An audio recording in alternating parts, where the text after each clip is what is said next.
Hey, good afternoon, everybody. Welcome to the council session. We will start with the Pledge of Allegiance, and Councilor Jones will lead us. I pledge allegiance to the flag of the United States of America and to the republic for which it stands, one nation, under God, indivisible, with liberty and justice for all. Thank you. Next, we have the consent agenda, and we had one item pulled, G1. Is there anything else? Okay.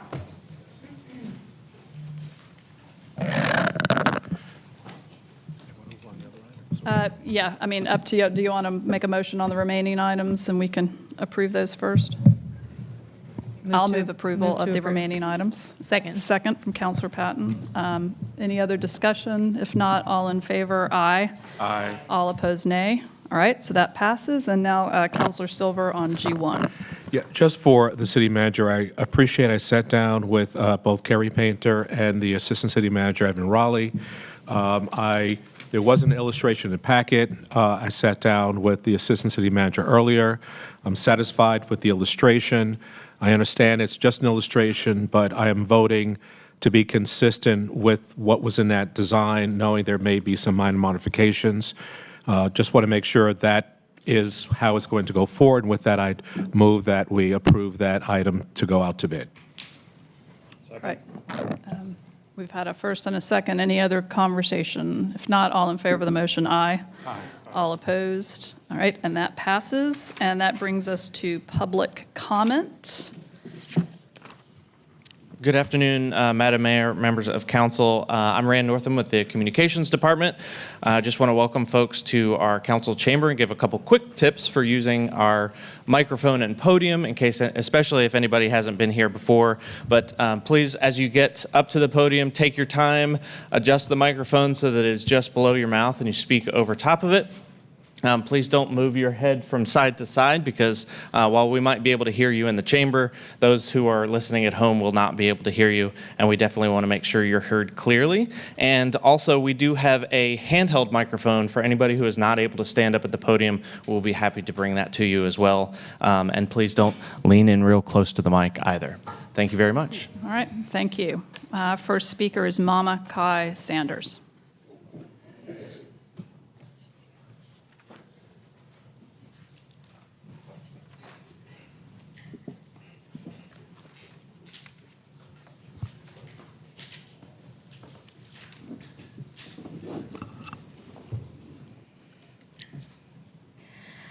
Good afternoon, y'all. It's another amazing day in paradise. Thank you for this forum. I appreciate your service to our city and fulfilling your requirement to listen. Last week, I ended my comments by saying, do you know what makes a safe, vibrant, and healthy city? Places where families can go together all day, every day. I'll continue by adding places where our youth can go and hang out with their friends, doing things they enjoy, and places our seniors can explore and enjoy too. Downtown needs to be flooded with businesses that serve families of all sizes and ages. One main reason is because I believe parents spend more money on their children than any other demographic, especially when it comes to things that they can do together. But a more important reason is if you really want downtown to become a walkable community, you have to focus on families raising children that are not reliant on cars and are comfortable taking the bus and riding bikes. That means having businesses that would bring groups of people like families or youth into downtown by taking the bus to hit up shops and do various activities for the whole day and then heading back home. It could also look like bringing one car with 4 people in it, like a family or a grandparent transporting youth, versus 1 or 2 people in multiple cars as they gather for the night. And if families don't live close to a bus stop, with all the parking lots close to places bus stops are adjacent to, they can do a park and ride. Take the bus downtown and back to their cars. That saves gas and potentially provides more quality family time with someone else driving. In order to accomplish this, I'm working on the first step, to launch an entrepreneurial accelerator for youth with the educational technology company Wisdom has been taking courses through. My goal is to have 10 to 15 viable businesses that could launch during the holidays. Wisdom's business is one of them. One thought is to pilot some of them as pop-up shops in the lobby of the convention center or in other currently established locations in downtown. This is an important step in launching the Decade of the Child initiative I've been talking about. The other part of changing the landscape of downtown to be more family-friendly is to create a new activity center that is intentionally planned. This is important for 2 reasons. After last week's public comment session, where we had so many courageous public servants speaking about their challenges, it's clear the city needs another activity center, and it needs to bring in a significant amount of tax revenue that's comparable to what downtown or North Hills provides. Joe Minicozy, the most recent Reflecting Raleigh guest speaker, addressed the importance of these centers when he spoke on May 29th. But the city already knows this because there are supposed to be 6, according to the comprehensive plan that was written under Councilmember Silver when he was the city's Director of Planning and Development. If there are 6, we know they are not performing the way downtown and North Hills are. Creating a new and expanded amphitheater and convention center complex out at Triangle Town Center, where underutilized land plus increasing density equals an incredible opportunity, would become an economic entertainment epicenter for District B. Thank you. Next, we have Nikki E. Yeah, it says, I know, I was like, wait. Nikki W. Good afternoon. We are close approaching Juneteenth, declared a federal holiday, which is this Thursday, June 19th. However, it has not been honored as a federal holiday in many spaces. We heard Go Raleigh employees request that service be placed on Sunday schedule to honor that, as with all other holidays. Though not in agreement with the evaluation of some issues they placed on the table, with this one I completely concur.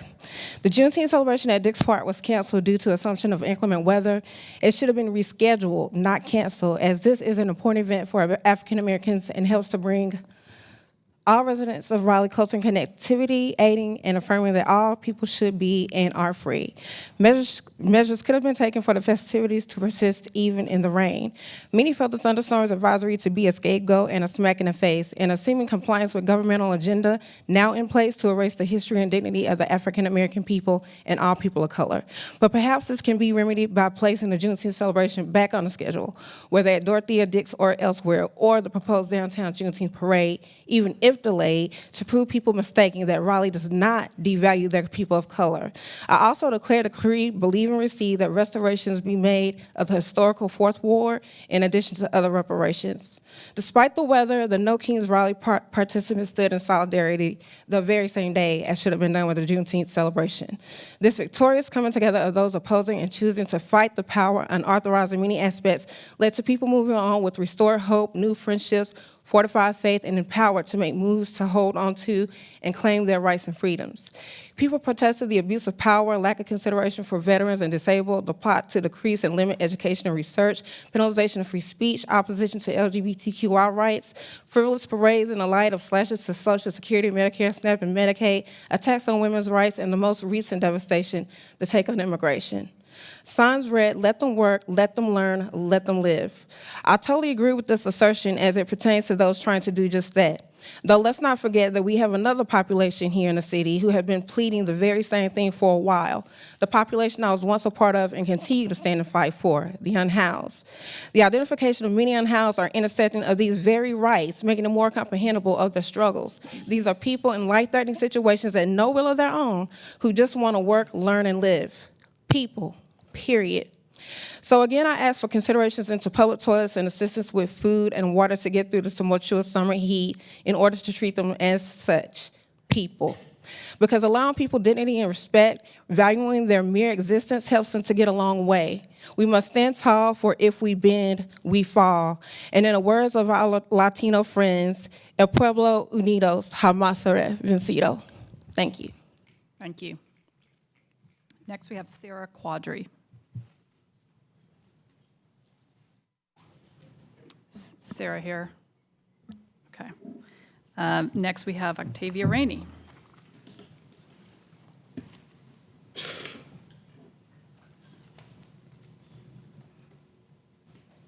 Good afternoon. Today, I'm here to speak on Fourth Ward. Fourth Ward is very dear to me, so I'm going to tell the truth today. In the city of Raleigh, when you first went in and brought in the redevelopment plan for Fourth Ward, let's be clear, District D did not want Fourth Ward. District D did not want Smoky Hollow. I'm being clear. I'm being clear. The city of Raleigh have negligently in District D funded every project in District D. Let me show you some examples. You funded the park in Carol Lee. Yes, you did. You funded the District D Alliance. You went way on Peace Street and played with the infrastructure on Capitol Boulevard and Peace Street. You funded that. You funded 25 projects, and you never thought about Fourth Ward. That's called systematic discrimination. That's what that is called. And I don't understand what all the councilmen who represented District D, all of them told me, Octavia, we're not interested in Fourth Ward. Fourth Ward is the past. That's what they told me. Eric Reeves, the former District D, he tried his best to help. Jane Harrison is trying, but Jane got to do better now. What I'm asking for the Fourth Ward Association, and Mitch, when you get that report from the city manager, you tell the city manager she better go back to 1974 and she better come up to the present to talk about how you funded District D and you left Fourth Ward out. Is that systematic discrimination when you fund all the projects and you leave Fourth Ward out? How could you do that? The only 3 projects that came out of urban renewal was the NCAE building, Heritage Park, and the Chamber of Commerce. That's all that ever came out. Then you came back years later and you created a streetscape plan that took out all the black businesses. Stormy, took them out, took them slam out. That was wrong. You even took out a black church. What I'm asking the city for now is $2,000 for the Fourth Ward Association so they can have their reunion. The second thing I'm asking the city for is 3 things. Number 1, we want to come before this city council in a work session for an hour. I'm bringing the churches because y'all need to hear from them how y'all have disrespected what they stood for. It's wrong. Thank you. Next, Maisa Saltari.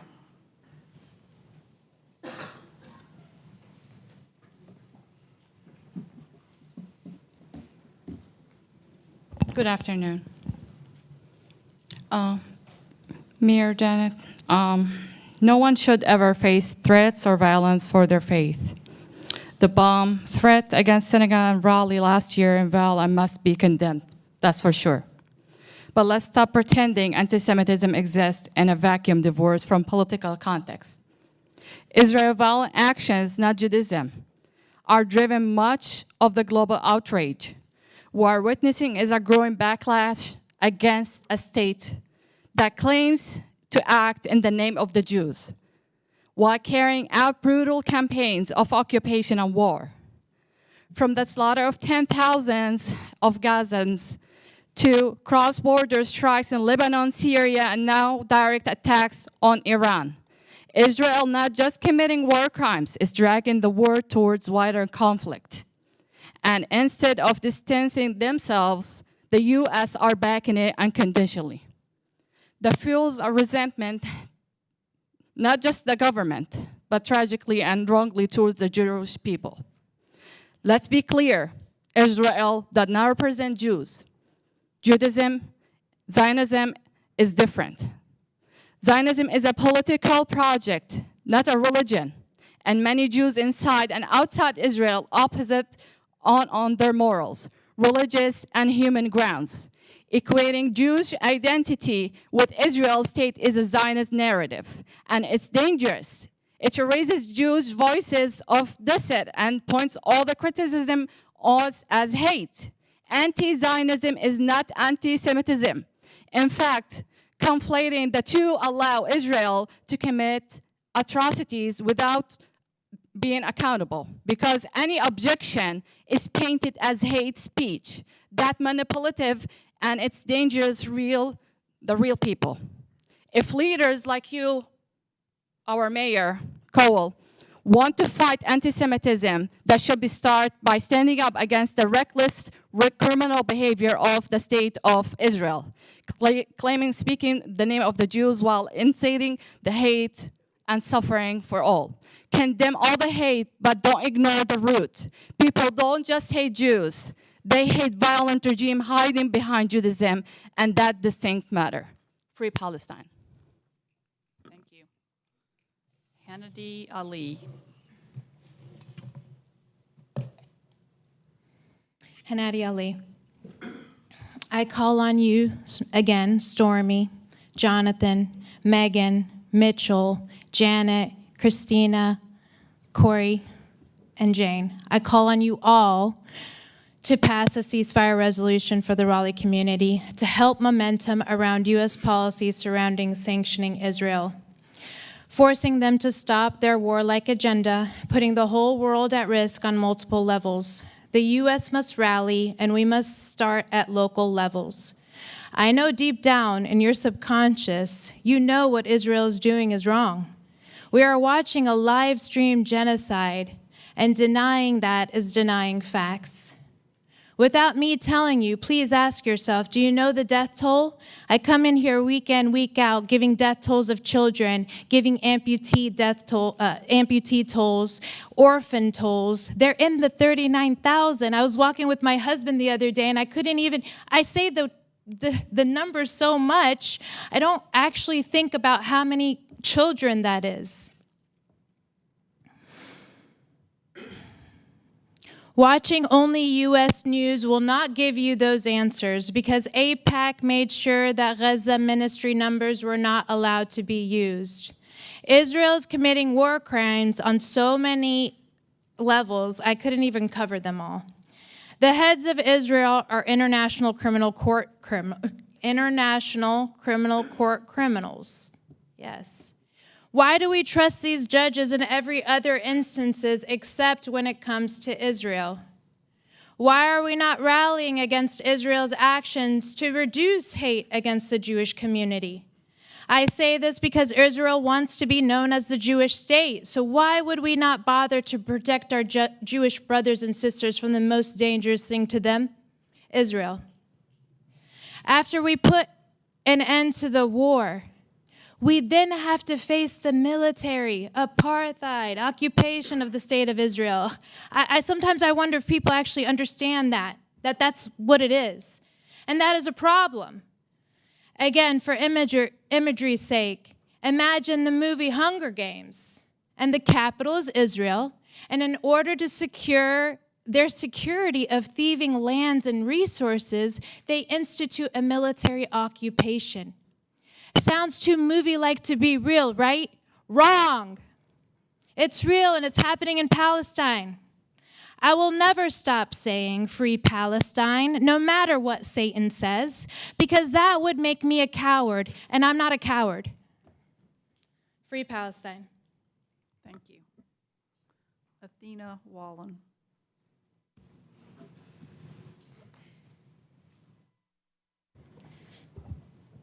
Hi, everybody. My name is Athena Wallen.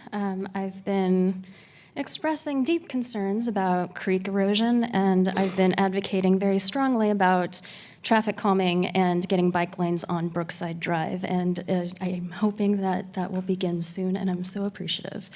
The strange and difficult thing is that both the traffic calming and connected infrastructure argument is also in line with the need to rehabilitate our creek systems, because these are natural spaces that can become third spaces for our communities.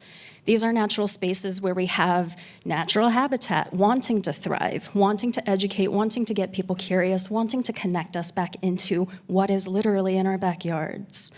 These are across all aspects of Raleigh, these little creeks and these little sections of neighborhood, I think need to be reinvested in, reanalyzed so that we repurpose the given land. I've been advocating for Brookside specifically because there's such an observable opportunity for that creek. I've been trying to advocate for a way to strategize how to plan around creeks when it comes to urban density. And I want us to consider what that might be like if we have creek streets to help us guide. Because with creeks and low points in the neighborhoods, we have a lot of underground pipe network that we are not really considering how that's being dumped into the already eroding banks and how that kind of conflicts with, erosion issues, and it all compounds when you're reaching a neighborhood like Brookside, where many of the lots are becoming, condos, larger homes. We're losing our root systems, we're losing our tree canopy systems, and we're not doing anything to replenish. These are spaces that we could intentionally rebuild and reanalyze all throughout Raleigh.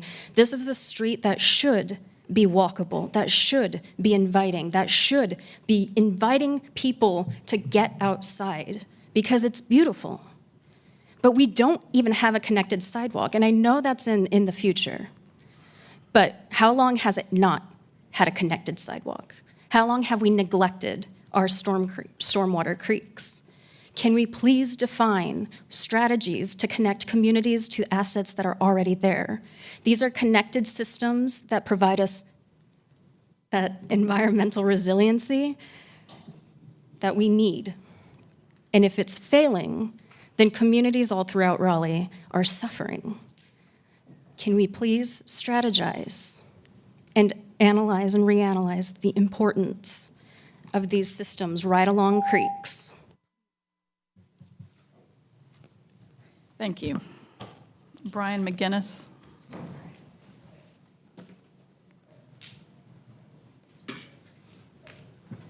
Brian McGinnis. Hello, Council. Thank you for this opportunity to speak to you. And I commend you for your attention and listening to all of us always. As a fireman, I would like to say I am the foot of this body of City of Raleigh department. I'll walk where you want to walk, so to speak. We have a physically natured job. And so I'd like to just report to the brain, maybe you guys, through the heart, about our city. And I'd like to report to you on my personal opinion of our fire department. We are a very greatly cultured, strong, bonded group that is here to serve the public and do our job the best we can. And so take solitude, or take confirmation in that we're here, and I believe, just my opinion, we're full of a lot of genuine good people. So continue to think of us in that way. I know there's some tension here and there and things, but anyway, I say that. I also, through the heart, want to tell you I'm a firefighter. I've been a Marine veteran, and I've seen people be killed in military things.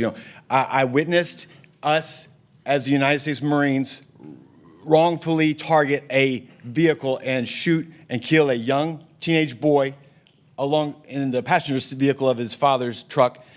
And in the particular moment this happened, the planets aligned to where we could stop our convoy. Our colonel got out, actually approached and talked to the man who had just lost his son in this military mistake. And, somehow they talked about it because we're all sitting in this awkward caravan waiting for this weird explanation. And they talked it out. We moved on. Big major point there. A father lost his son right before his eyes, right next to him, due to a gunshot wound in a mistaken place of war. And I saw many other collateral damage aspects like this. So I say all that to say, I'm very aware. I care for people, and I'm very aware of the messiness and loss and extreme damage that war can handle. So with that perspective, I've been waking up 20 months now, watching very carefully the atrocities in Gaza, and it's just reliving these realistics. I'm trying to convey that I know this better than you guys. You guys know how to handle decorum in these speeches much better than I do. But I do know these severe depths of sadness and severity. And again, so my wife and Mesa really explained things very seriously about the situation in Gaza, the world dynamic, the world scale, and everybody else has so many good things to say, but I just want to re-highlight those points, and thank you again for what you do. Thank you. All right, that concludes public comment. And next, we have the report and recommendation of the Planning Commission. And we have, well, I'll hand it over. Thank you, Bynum Madam Walter. Mayor, members of council. My name is Bynum Walter. I work in planning and development, and I am joined by the chairperson of the Planning Commission, Planny Miller, this afternoon.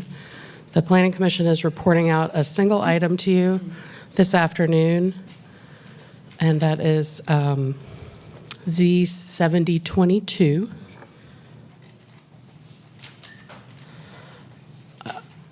Our typical reminder of some upcoming holidays. None of these conflict with your scheduled meetings. You do have some public hearings already scheduled for July 1st in the evening. You have a joint hearing with the Raleigh Historic Development Commission around a proposed historic landmark designation for the Weber House on Delmont Drive, the return of the text change to zoning conditions for 200 West Street, and then also a return of a public hearing for an item on Athens Drive that was opened earlier in June.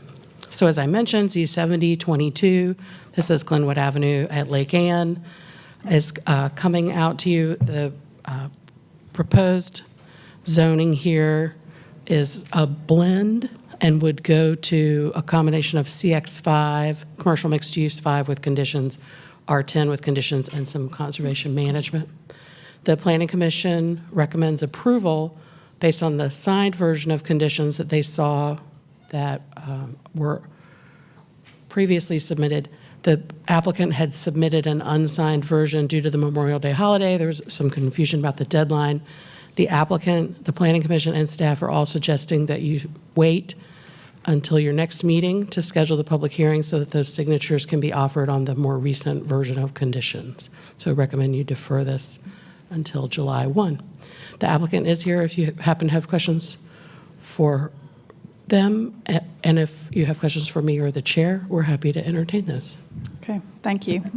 Councilor Silver.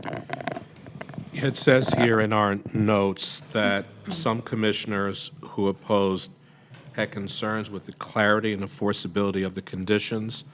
Is that something, Chair, you could respond to, or the applicant? Because seems like they weren't signed, which means the conditions that were heard are the conditions going forward, or based upon that feedback, they're willing to provide revised conditions. I just wanted clarity on that point. Thank you, yes. So, make sure I don't miss anything in my notes. This rezoning case, the first round of conditions that were presented to the Planning Commission this year included several conditions that staff had concerns about due to their enforceability, as you noted. One related to language that needed to be clarified, another related to a condition that we typically don't see in rezoning cases, and that was one where the HOA requested that the applicant hire a third party to serve as the HOA's ombudsman to the City Council. And in their second round of conditions, in the second time that we heard it this year, the issues with the clarity had been addressed with that language, but the condition with the ombudsman still remained, and staff had concerns about that. So the people who voted against cited the staff's general concerns with this condition, with the ombudsman condition, and those that voted in favor cited the fact that the condition was allowed under the UDO, that with respect to the requirement to hire an ombudsman, the enforceability was awkward, but it was not insurmountable. The neighbors and the applicant had put in extensive work in this project over the course of 3 years to negotiate these conditions, and the neighbors would not support this project without that condition. And in addition, the neighbors who wanted the condition were well organized and advised and represented by their HOA, and so they were well advised by their council and by the city that these conditions that condition might have an enforceability issue, and they still wanted it anyway. And finally, those that voted in favor cited that they didn't think it seemed right to penalize the applicant who had worked diligently to engage with and satisfy the neighbors with respect to that condition. Okay, Chair, you said a lot there. I don't know if Yes. whether we should hold this or I can have this conversation when the case is heard. from my perspective, I believe conditions should mitigate an impact.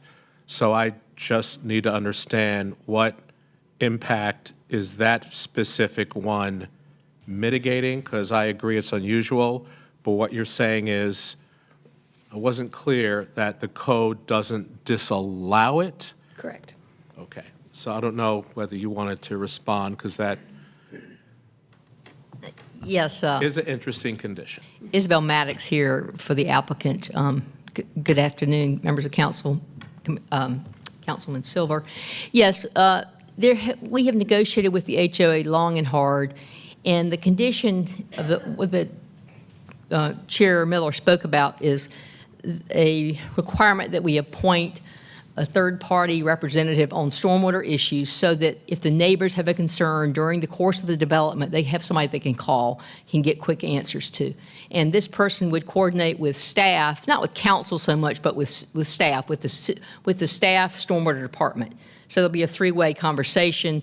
The neighbor can complain to the so-called ombudsman, who can get together with staff and say they're not doing what they said they were going to do and they need to fix it. And it would all be at the front end of the project while we're under construction, and so that the city's got lots of ways to enforce it. They've got a lot of leverage during construction. They can stop the permits, they can stop work, they can do all sorts of things. So we feel like it's a reasonable suggestion. I realize it's not the norm, but the HOA was very insistent that we include this.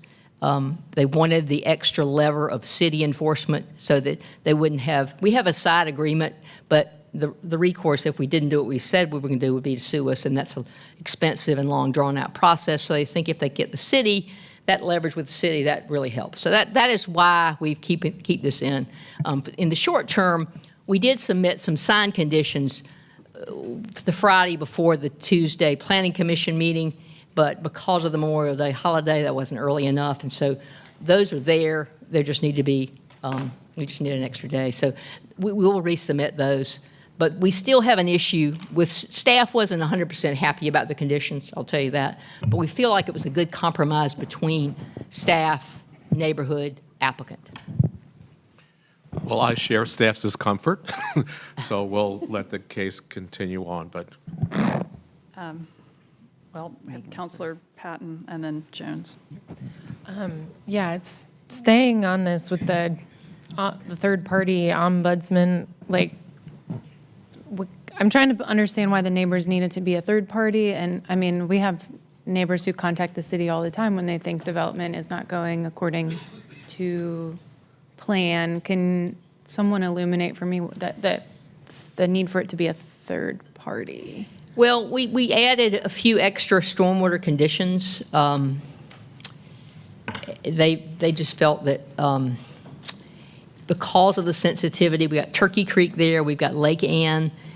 They're very concerned about stormwater impacts of any development in this location. Mm-hmm. They wanted a contact person they could have a direct relationship with. They wouldn't have a question about how long is it going to take me to get up with somebody in the city. So we agreed to do that. Councilor Jones and then Mayor Pro Tem Ford. Thank you guys so much for being here. Thank you, Isabel. I know that we've spoken in the past about this case. I have reached out to the HOA, but I have not heard back.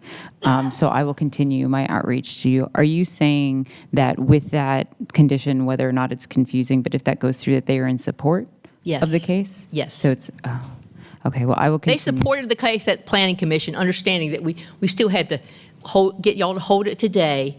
We go ahead and officially submit the signed conditions, knowing that staff doesn't love one or two conditions, but they're not prohibited by the code, and I feel like it'd be a good compromise. Right, and I just wanted to add some clarification about this. This is in my district. I'm very active with all of my residents that have concerns. I think, but I haven't spoken to them because they haven't responded to me, but I think because this is actually in the county, so this is not, this neighborhood is not city of Raleigh. This addition might be, I'm just speaking out of turn, might be because they feel that they don't have representation on council since they're in the county. That might be part of it, but that is not something that I can clarify to you because I have not spoken to them. I will make it a more concerted effort to have that conversation and let them know that I am here. I am more than happy, but it does bring me some comfort that and when I verify with them that if this is in there, that they would be supportive, because I have not heard anything, whether yes or no, from them. Yeah, and I'll make sure to let their counsel, Josh Hanson, know that you'd like to have a conversation. Mayor Pro Tem Clark. Well, I will say that I'm probably unique in this room because I'm the only person who's ever worked as an ombudsman, and that's not how the position functions at all. And so I don't know that you're going to be able to get the results with that type of person because that's not how the role of an ombudsman doesn't work that way because they're supposed to be more of a neutral arbiter. They're not, the people who kind of hold a hammer over somebody's head. So y'all may want to go back and think about who, if it's going to be a third party fulfilling this particular role, that's not how that's going to work. Well, the word ombudsman is just a general. That's not in the condition. It's a stormwater expert, an engineer with stormwater expertise would be appointed to be able to evaluate the situation and be able to speak the same language with city stormwater people and the developer. So maybe ombudsman's not the correct term. It's not. Okay, but we don't use that in the condition. That was just a sort of my shorthand. Councilor Silver. I know this one is coming back for July 1st, but I do want to be clear that when this does come back, I always want to know what condition is mitigating. If it's that we don't trust the city and their process, I just want to hear what it is, because I don't want to set precedent for every zoning case that we want to have a special site agreement for whatever reason. We have inspectors, we have regulations, we have processes, and to say that's okay, we want an insurance policy. I just want to know, again, what is the condition mitigating, so as I vote, I can understand how does this condition fit in. This is a zoning map amendment, going from one classification to another, and so I just want to be clear as this comes back on July 1st. Oh, well, we have to vote on that, but that is just something I want to express. Fair enough. Okay. Do we need to take any action to delay it, or can we just make no action? Okay. I move to have this. Well, I don't know. Were you going to say something about it?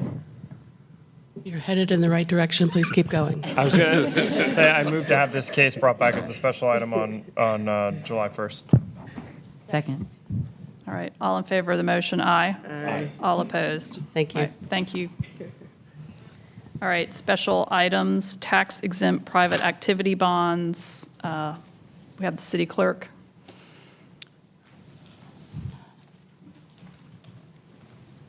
That item was pulled. Good afternoon, Mayor and Council. So the Montessori School of Raleigh had requested a public hearing. It was due to the timing of the adoption of your new guidelines back in May. Subsequently, they have determined they're going to pursue an alternate path to refinancing their bonds, so the requested public hearing is no longer necessary. Okay. Thank you. And I don't believe you need to take any action. Great. Okay. We will move on. Report and recommendation of the city manager. Good afternoon, Mayor and Council. We have 3 items, and then I have 2 employee highlights for your attention. First, we have a request for local approval for the Public Financing Authority of Wisconsin for some bond issuances for Triangle Square redevelopment project. We have Annie Bauman-Mitchell from Housing and Neighborhoods here to present this item. Good afternoon, Mayor and Council. Thank you for having me here today. Today we are going to discuss a request that's brought forth by the developer of Triangle Square project. The request is seeking authority to execute a local approval letter, which is a necessary step for the project to move forward in its financing, which they're requesting from the Public Finance Authority from the state of Wisconsin. Just wanted to do a quick overview of the proposed project. This project will be developed by Triangle Town Center Holdings. The proposed project will develop 468 affordable units through 4 different phases. In total, that will compose 180 senior units and 288 family units. As you can see, the site is located next to Triangle Town Center, which is immediately adjacent to the amenities located in that area. And we do have a few members of the development team here available today to answer any questions you might have about this brief presentation. Thus far, the development team has secured $9.3 million in bond financing, which will be issued through the Public Finance Authority of the state of Wisconsin to cover pre-development costs for the project. The Raleigh Housing Authority has also preliminarily approved the issuance of bonds to serve as construction financing, which will offer repayments for those pre-development finances. And today we are seeking authorization for the mayor to execute a local approval letter. According to the Developers Council, Wisconsin statute prohibits public finance authority agencies from issuing bonds unless the local entity has approved the financing for the project. Since the project is located in the city of Raleigh, the developer has requested that the city execute the local approval letter. This letter would not require any obligation on behalf of the city for the project. It's simply to meet the statutory requirements set forth by the Wisconsin statute. And that's everything I have today. I'm happy to answer any questions, or we have Mark Tipton here with a member of the development team if there's any specific questions he can answer. Thank you. Councilor Patton. Thanks for this. I'm glad to see some action on this site. Can you or the applicant talk about the unit mix, both like bedroom mix and then the affordability?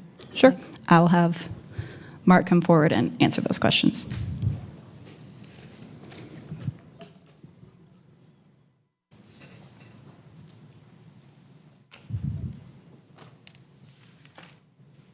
Hi, I'm Mark Tipton from Wake Forest, North Carolina, and the manager of the development team.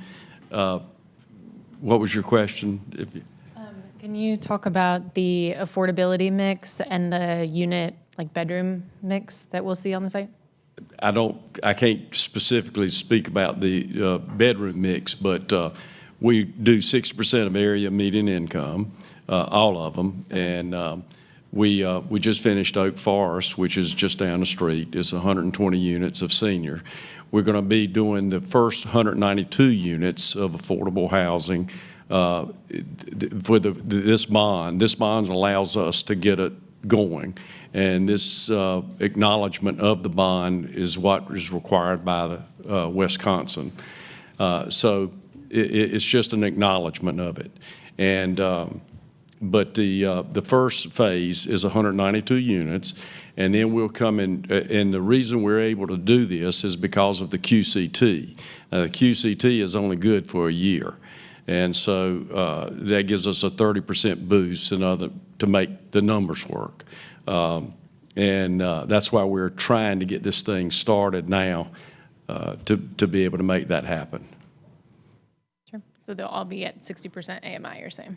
Thank you. Cool. All right, thank you.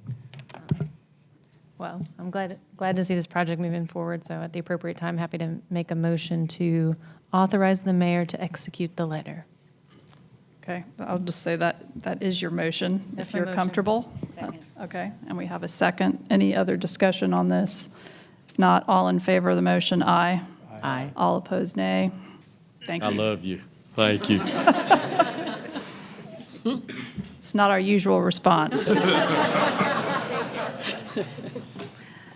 Okay. Next, we have the affordable housing development at 15 Summit Avenue. Angela Blackman.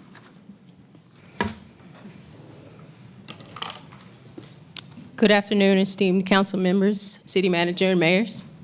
I'm Angelina Blackman, a part of the redevelopment group in Housing and Neighborhoods, and I would like to present our recommendation for the 15 Summit Affordable Housing Development Partner. Let me skip the page.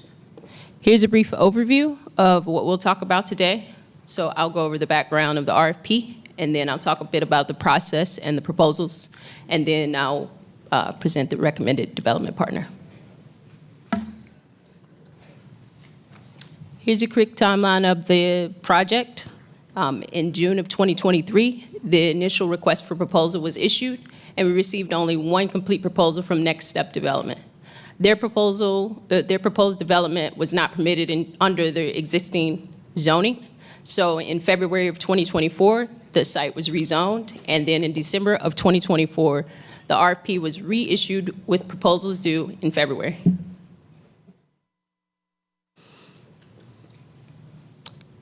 Upon the due date of the new proposals, we received 4 complete proposals from CASA, Evergreen Construction, Next Step Development, and Fortress of Solitude. The proposals were evaluated under the criteria that you see here. They had to show alignment with the city goals. They had to show project viability, financial feasibility, and they also had to present that their development team's experience, or show their development team's experience.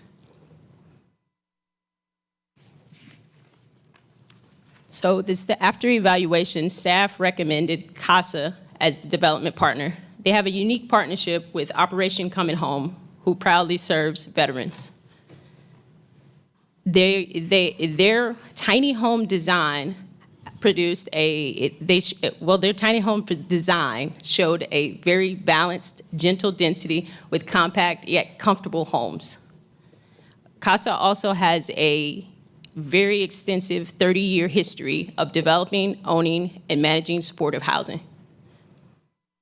Their project also had a significant amount of donated labor and materials already committed, which lowered their development costs, and in turn, it allowed them to have the lowest city subsidy requested as a result. Here's a quick look at CASA's site design. And just to give some reference, it is on the corner of Summit Avenue and Waterworks Street. And it is across the street from Eliza Pool Park, if everyone is familiar with that area. So their project would produce 11 affordable housing units, all under 60% area median income, or AMI, with 3 of those units being 30% or below 30% of area median income and AMI.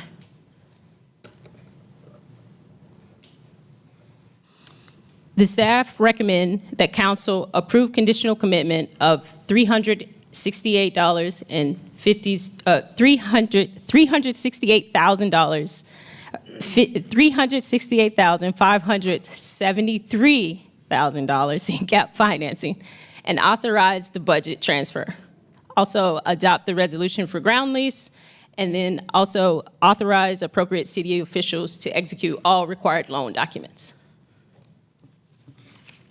And so that is the end of the presentation, but CASA is also here with Operation Coming Home team, and they're excited to be here today as we present them as the recommended partner for 15 Summit Avenue. Right, thank you. We have questions for Yeah, I've staff? got a question. Yep. Thank you so much. I'm really excited to motion this forward when the time is appropriate. I would like to hear just from the applicant, just a little bit about who you expect to live here. I know there's some specific ideas. This is going to be a fabulous development, I do believe. I'd also like to hear from staff a little bit about the choices between the 4 options, the various proposals. I do want to just say thank you especially to Next Step Development, who did put in a proposal in the initial RFP process, and then they followed up with a second proposal. And it looks like, the major difference to me is project cost. But I just wanted to kind of, again, understand from staff's perspective why this particular proposal was chosen. Okay, I'll answer what I can. If I need to get back to you, or if I need to have other staff support me, then I'll call them up here. But Cornelius is here from CASA, along with OCH representative here. I'll let them answer any of your questions about the project. Thank you so much for having us. My name is Cornelis Verkerk. I'm a real estate developer with CASA, and I'm joined by Paul Kane with Operation Coming Home. I believe the question was about who we expect to live there. Prior to putting our proposal together, we were in contact with the VA, the Homeless Veterans Service. They are already planning on providing referrals. They would love to provide referrals for all 11 units.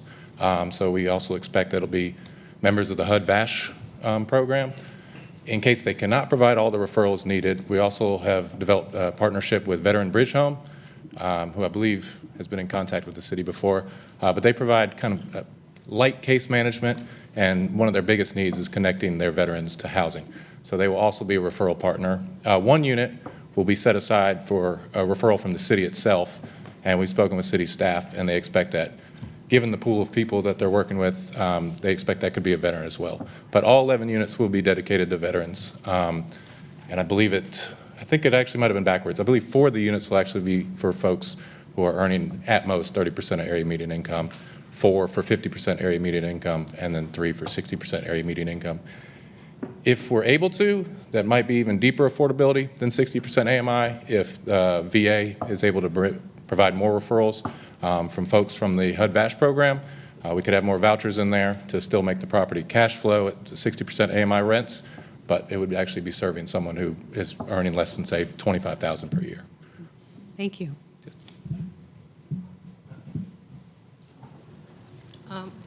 Did you guys have any additional questions? I think the other question was for staff related to the proposal selection.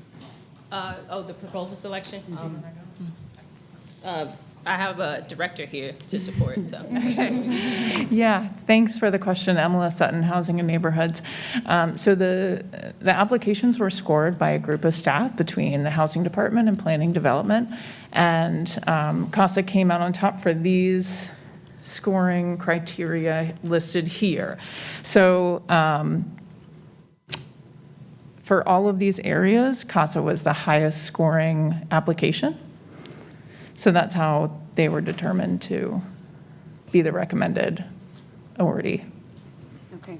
Yeah, and I'll just note in my background info, it does look like they have some of the lowest project costs. I know there might have been lower costs if we went with a larger apartment building type, but I do like this type of mix. It's kind of a unique housing from what I can see in the city.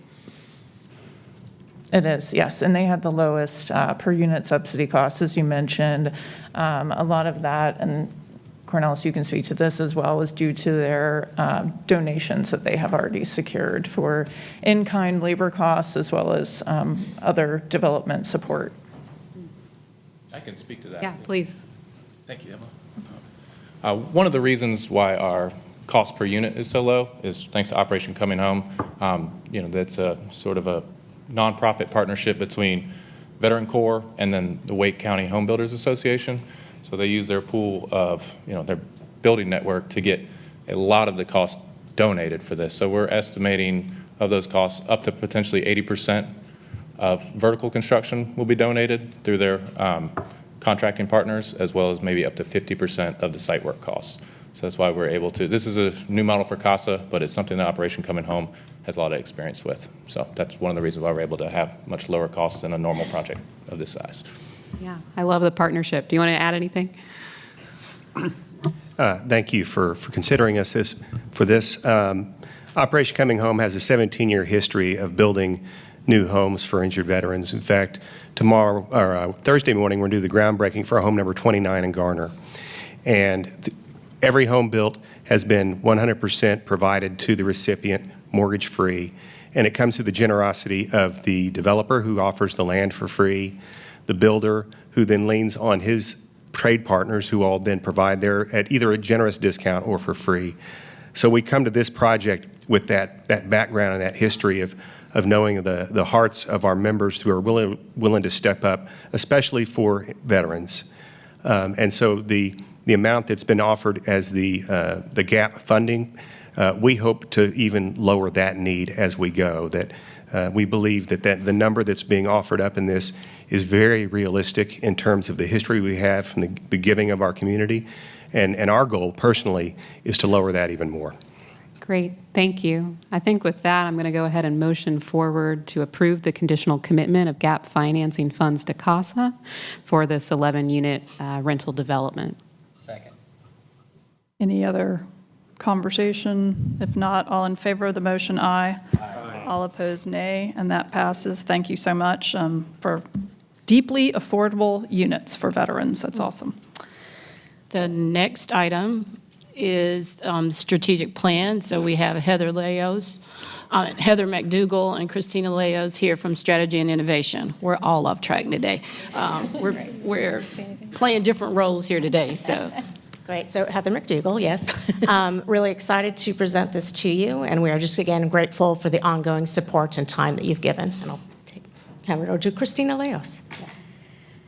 Yes, good afternoon, Mayor, Council, City Manager. I'm Christina Leos with the Office of Strategy and Innovation, and we are very excited to present the proposed FY 26 to 29 strategic plan. So we have developed a plan that is community informed, focused, clear, and that provides a path for us to meet our residents' most important needs.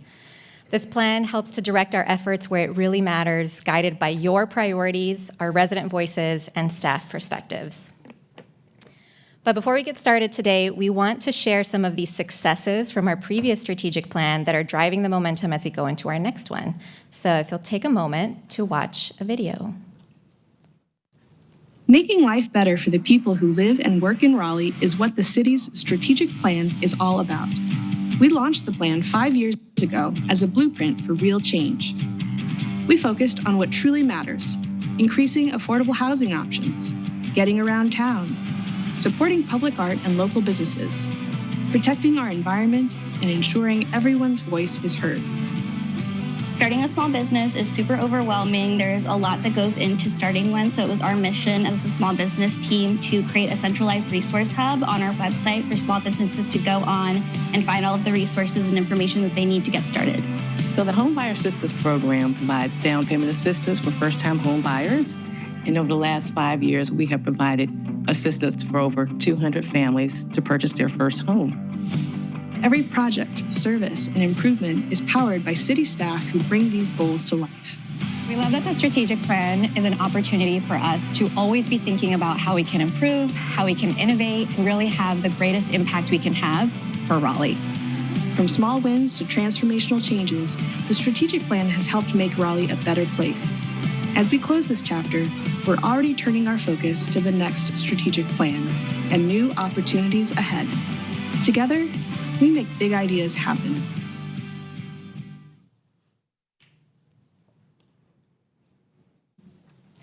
Okay, so today we will go through an overview of this upcoming strategic plan and a recap of the process we followed to develop it. We'll go through a high-level walkthrough of the priorities that are contained in the plan we're proposing, and then end with the recommended action and any questions you may have for us about the plan. So as an overview, the strategic plan is Council's formal direction to city staff, and it provides us an actionable strategy to ensure that we are directing our time, talents, and efforts where we can have the greatest impact. This plan is also an opportunity for us to bring together cross-departmental expertise and really try to find new ways of solving pressing city challenges. The strategic plan also serves as a bridge for translating your long-term vision into our near-term action. And here I just want to note that we have worked with the comprehensive planning team to share learnings and to coordinate our approach as both of these plans are being developed. We also looked at various city master plans to identify areas where work is already being driven forward by various departmental efforts, and to ensure that what is in the strategic plan serves to complement work that is already happening or is planned to be happening, but that is not really duplicating that work as well. Once the plan is adopted, it continues to inform our departmental work plans and then our budget allocations over the years. So I'll share a little bit. You've heard some of this before, but we'll recap how we developed the plan that you saw before you today. Our approach is grounded in national best practices and strategic planning, and this includes the results of our internal evaluation, learning from peer cities, reviewing academic peer-reviewed literature, and learning from external experts across various industries and places across the country. All of these best practices emphasize the importance of prioritizing initiatives that are within the city's purview and influence, making sure our initiatives are focused and actionable, the importance of enhancing our data and reporting practices, and also ensuring that our strategic planning is aligned with our budget planning so that we have the staff and the resources to actually carry out implementation. So all of these best practices, and many more, are included in the framework that we put together for this strategic plan. We also went through a robust process to involve input from residents, city council priorities, and also staff perspectives. So more than a year ago, we started this process by looking at our 2022 community survey results, and this gave us a snapshot of resident satisfaction with our current programs and services. We used the results of that survey to inform our resident engagement plan, which included both reviewing existing engagement plans so that we could see what have we already heard from residents before, and then also designing a new plan, a series of new surveys and focus groups, and really trying to prioritize hearing from people who were most impacted by those programs and services that we wanted to learn about. Many thanks to all of the staff who helped us review and analyze that data. And then we presented the results of that engagement effort to City Council at the council retreat earlier this year. Since then, we have had a chance to look at the 2024 community survey results, and we have worked with staff across our departments, as well as a data consultant to develop the initiatives in the plan. So in total, this is more than a dozen engagement efforts, and we captured input from over 350 residents, over 100 staff members, and more than 2,000 community survey respondents. So as you can see, we had a lot of data. So to bring it all together, here is what we did. We started by getting clear on the vision and really determining what is the impact we want to have on our community. And here we really appreciate City Council's direction to identify that focused set of key objectives that you most want to invest in at this moment in time. With that vision, we worked to identify outcomes, so defining the measurable outcomes that will tell us we are working towards that desired impact. Now, the challenge here was for us to identify outcomes that are broad enough to be meaningful, but still narrow enough to be actionable and focused in an area where we can really make a difference. Once we had our outcomes, we worked to identify initiatives. So these are the projects that will help us drive towards those outcomes. Each initiative is aligned to an outcome, and those outcomes roll up to a strategic objective. And together, this makes our theory of change for how we will get work done. Now, the essential ingredient here are these outcomes. So making sure that we are clear on what are those outcomes that we're driving towards, because those outcomes will allow us to keep working towards our vision, our desired impact, while also giving us the flexibility to adjust our specific tactics and approaches over time as we learn new information or as our context changes. So as long as we all align under the outcomes, the way that we get to those outcomes can change if and when it is appropriate to do so. So I want to walk through an example to help clarify how this is showing up in the plan that you all have reviewed. And we'll take an example from the economic development and innovation key focus area.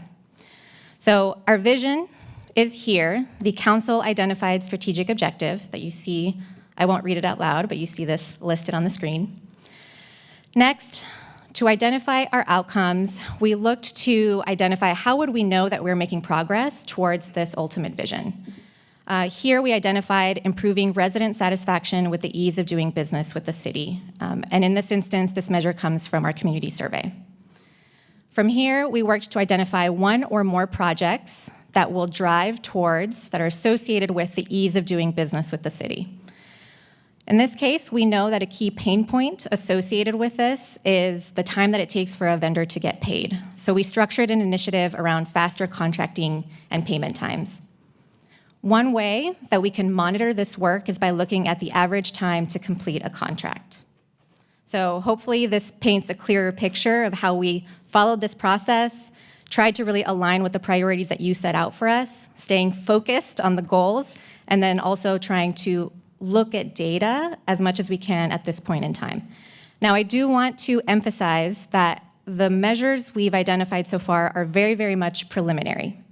They were designed to help us get started on this work, but some of implementation is actually going to involve staff looking into each of these issues, gathering baseline data, determining what our approach might be, and as a part of that, finalizing the appropriate performance measures and potential targets there. So all of that is really dependent on what approach we take, the resources needed, how many resources we have available. So that work, think of this as the first step towards our measurement and tracking journey in the strategic plan.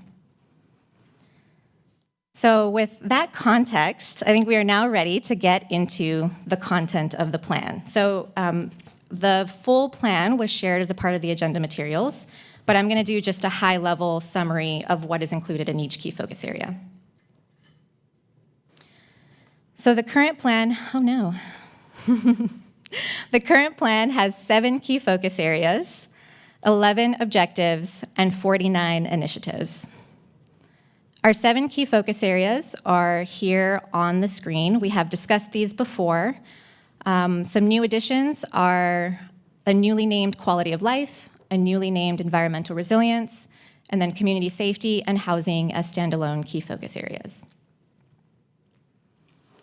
Under community safety, our objective here is to advance a holistic approach to community safety to foster security, trust, and a sense of connection among residents. Here, we are supporting neighborhood connections and making public spaces safer and more welcoming, including making our hospitality district more sociable. We are also continuing alternative response models and investing in safer street designs. Under economic development and innovation, we have 2 objectives. The one you just saw around streamlining and modernizing our business support processes, and also another to enhance our local arts and culture ecosystem to drive both resident engagement and economic growth. Here, we are making it easier for businesses to navigate city processes, to access support, and to get paid on time, and also expanding partnerships and investments to showcase our creative sector. Under environmental resilience, we are expanding our community and climate resilience programs, investing in smarter stormwater systems, cooling strategies, and climate resilience hubs that can protect our residents from flooding and extreme heat. We're also testing and expanding sustainable waste programs and other efforts to engage our residents in climate action. Under housing, we have the 2 objectives here, advancing solutions to mitigate housing insecurity and promoting more walkable, mixed-income communities. Here, we are supporting financial assistance, early intervention programs, and other housing programs while ensuring that new homes get built so that residents have a variety of housing options. Under organizational excellence, we have 3 objectives around improving our customer service experience, establishing clear service standards, and then strengthening our workforce. Here, we're making it easier for residents to request and receive consistent, high-quality city services, while also investing in pay, policies, and professional development for our staff. Under quality of life, our objective is to expand access to Raleigh's arts, parks, cultural, and recreational assets.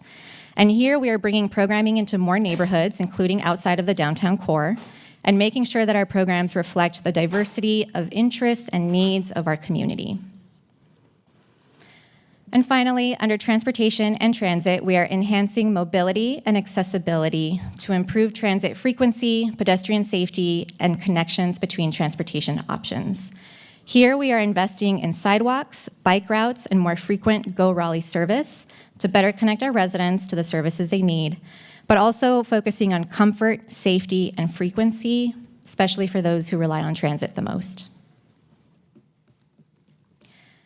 Now, that concludes the priorities that are in the plan, but our strategic plan also includes this governance framework, which is designed to describe City Council's role in providing oversight on our strategic direction and our focus areas, while also allowing staff the flexibility to make smaller adjustments as implementation occurs over time. So this just helps us make timely progress on this work while also preserving alignment with your key objectives. So this plan, once adopted, it will be available on the City of Raleigh website. I believe we want to have a discussion. Once it has been adopted, it will go into effect on July 1. This is where you can find it online when we are ready to do so. But this plan gives us a focused and community-centered strategy for the future of our city, one that reflects what residents want, the priorities that you all as a city council have championed, and what we as an organization can deliver. So our recommended action is for council to adopt the proposed plan, but we are happy to answer questions and have discussion as needed. Thank you. Great. Thank you for the presentation and all the work. Do we have questions for, yes? I'm not sure if this is a question for you or for the city manager. Well, first, thank you, and I do plan to support the plan. During our retreat, at least I shared the idea about big ideas, and I do know Councilmember Christina Jones and I attended one of the big ideas session, but I think I may be talking about something different. I'm just one of 8, so I just want to make sure we have this fuller conversation with the colleagues. But some of the big ideas that I was talking about, and I want to make sure they're not precluded if we adopt this plan, but some of the big ideas I think people get excited about. The expansion of, well, first the existence of the convention center, now the expansion, and Red Hat, and the Raleigh, the acquisition of Dix Park. Some of those big conversations that get people excited. I see in the future, not in my district, the reimagination of Capitol Boulevard. Some work was done years ago on that, from downtown to 540, as one of the amazing opportunities in the city for affordable housing and transit and multimodal. Connection from downtown to Dix, which has been talked about. So I don't know if that's in the city work plan or that's part of the strategic plan. I just don't want those precluded because it's really what made our city great. The reimagination of Hillsborough Street, and I can go on and on and on. So when I looked at this, and I know I brought it up at the retreat both before and after and during, just want to make sure, is that part of a work plan? As we get excited about this is what the public expects to see, the acquisition of the DMV site, we just had a workshop. I just noticed that's not part of it. This is more operational, so I just want to know where that fits in. Is there still an opportunity to discuss those conversations? I'm one of 8, so I don't want to speak on behalf of my colleagues, but that is the only part when I ran for council I got excited about because I noticed how this city was made great about some of those big ideas that people get excited about. So don't know who's the best one to answer. I do know there are, as you stated, there are department work plans. We just finished a downtown plan by interface to help the big ideas to push downtown forward. Don't know how that fits in. So those are some of my questions because I want to make sure I have comfort if I adopt this, those conversations and ideas are now off the table. Absolutely, and I think that we live and breathe big ideas every day through the wonderful work. So Pat and his team, comprehensive plan and all of that, those I think are embedded throughout some of those larger plans that you see. The strategic plan is really meant for like a 3-year, 4-year targeted window in which we needed cross-departmental teams to come in and give us maybe a fresh eyes or fresh look on it. But the work you're describing, I'm fully confident is something that we do and is absolutely something that makes Raleigh vibrant. But I think some of the larger plans would speak to some of those larger ideas. Okay. And for the city manager, is there a chance, because I know there's a lot of plans that have been developed, is that part of the work plan? Because I'd like to see some of the bigger picture ideas because we just had a workshop before this one on one of those big ideas. So I know some of the things that I can share, with my district about what they could expect to come that's kind of on the table.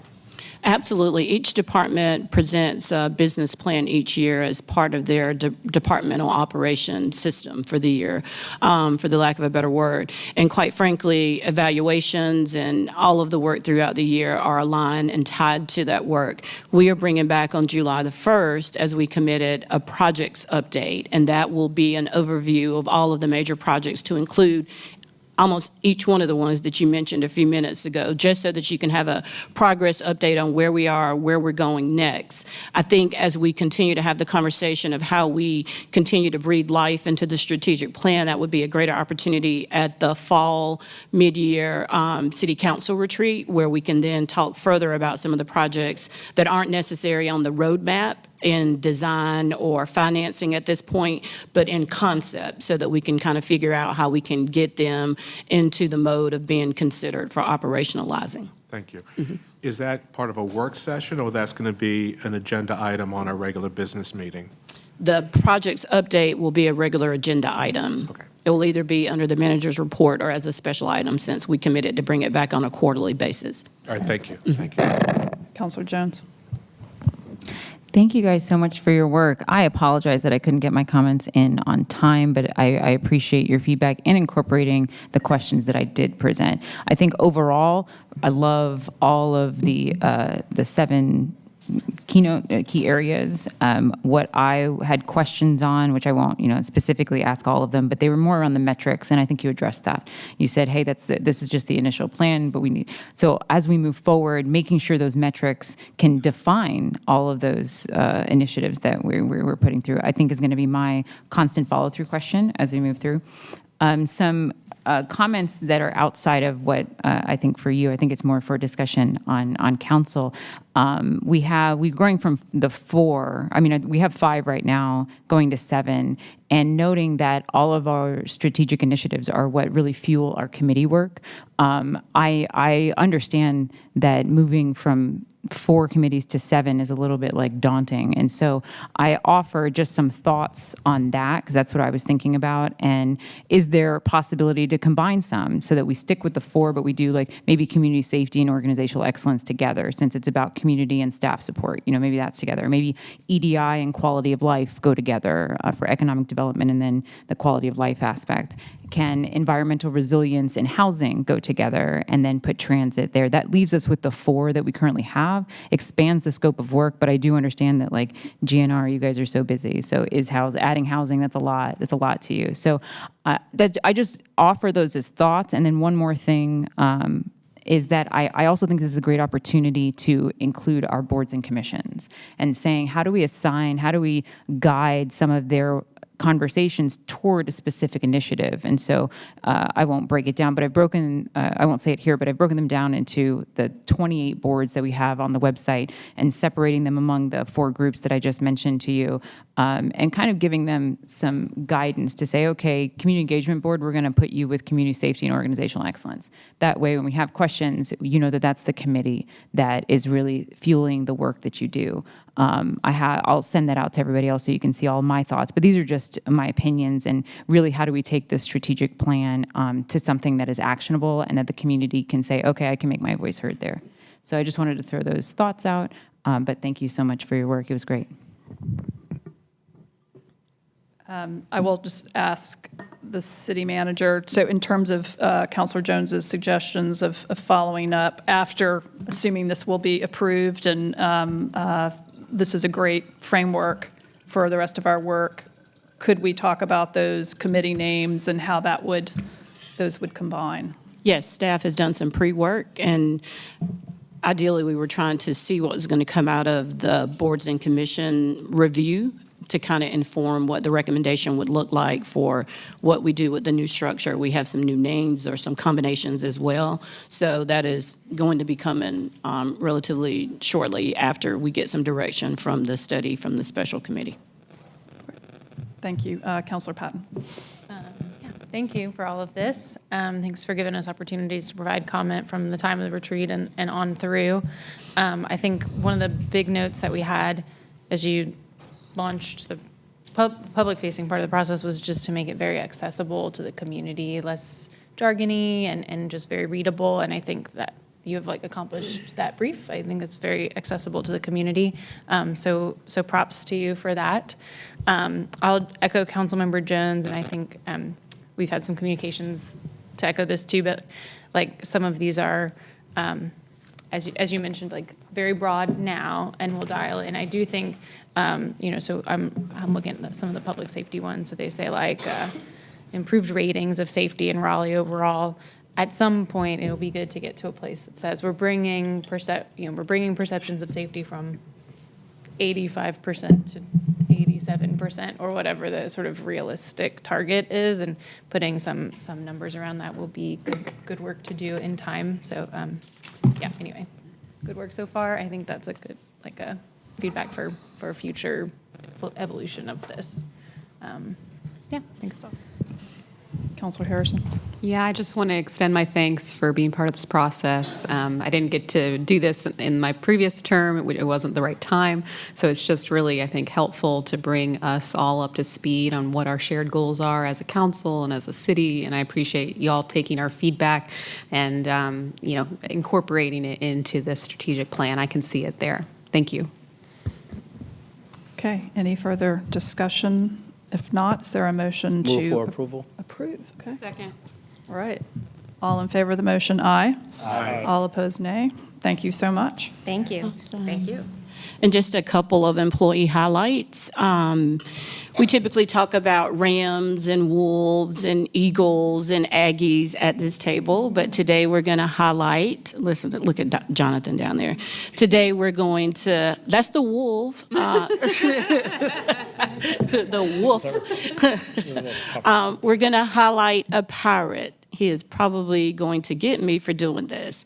But just last month, East Carolina University recognized our newest ACM, Nikki Jones, as a distinguished alum from the Department of Regional Planning. And in that accolade, they said, from the department chair, Michelle Nance, celebrates Nikki as an outstanding leader and public servant who has built an incredible career rooted in service, leadership, and impact. Nikki rose through the ranks of local government, including here in Raleigh, 2 times, meeting every challenge with purpose and heart. So Nikki Jones is the distinguished alumni from East Carolina University from the Department of Planning and City and Regional Planning.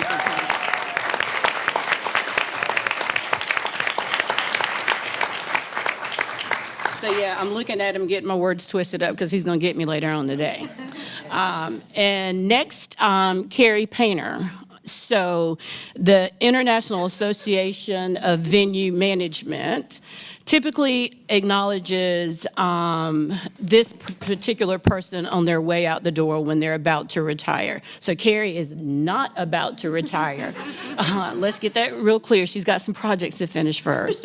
And so Carrie, just a couple weeks ago, was acknowledged as the Lifetime Achievement Award for Convention Center managers. And quite frankly, they typically give it to somebody who's about to close out their career, but when they most recently had their conference on the scoring sheet, Carrie hit it out the park. She had the highest score, so they had no other choice but to acknowledge her. And so she was this year's recipient as the Lifetime Achievement Award. And so what they touted about her was her experience in venues in Raleigh, Tulsa, Oklahoma, Niagara Falls, Louisiana, and San Francisco. So Carrie cannot retire until she finishes the convention center in Red Hat. And so you're getting your award and your roses early, but we just wanted to highlight Carrie Painter as well.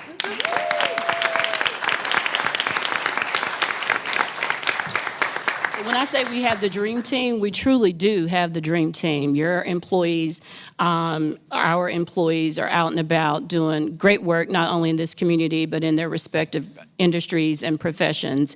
And it helps to put Raleigh on the map in a positive light. So that concludes my report today. Thank you. All right, next we have matters scheduled for public hearing. We have Bryce Abernathy from Housing and Neighborhoods for the first matter, which are public nuisance abatement. Good afternoon, Madam Mayor, Council. Bryce Abernathy with Housing and Neighborhoods Code Enforcement. I'm bringing 3 properties today for lien confirmation for a public nuisance action that was taken to clean up the properties. First we have is 3423 Marsh Lane Way. It was a mix of tires, furniture, mattresses, kind of you name it, it was out there. We actually worked with this owner for quite a while, and he kept bringing more stuff out. So that resulted in the nuisance abatement. Second property we have is 2928 O'Kelly Street. This was just high grass and several large piles of limbs that were on the property. We did talk to the owner about 2 weeks before we went out there to clean up the property. And the last property was 3605 Satellite Court. As you can see, some large piles of limbs and appliances and just some household items piled up into the yard. Okay. Do you have questions for Mr. Abernathy? Just one question. So my understanding with the new, you can get tools, you can get a lawnmower. Is that something now that is made known to folks, like with the tall grass? It is. Yeah. It is. We've done the social media blast. In our notices of violation that we send out for public nuisance items, we also include an insert with information on the tool share program. Okay, thank you. And yeah, it looks like the owner might be in New Jersey, so it might be hard for them to use our tool share program. Yep. Councilor Jones.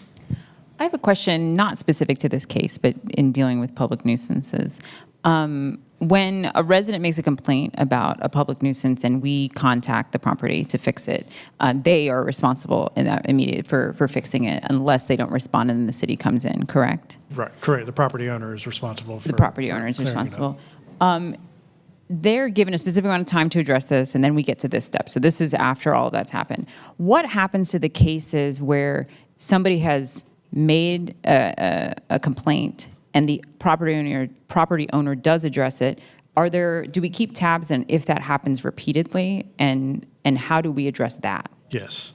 So the way the Public Nuisance Code directs us is any more than one notice of violation within any 12-month period comes with a civil citation for kind of repeat offense kind of items. We do keep, records go back to when our software started back in 2018. So that's kind of how we would address repeat offender kind of properties. So if it's more than once in a calendar year, the 12-month It's just period. any 12-month period. Any 12-month period. Okay, great. Thank you so much. I appreciate you.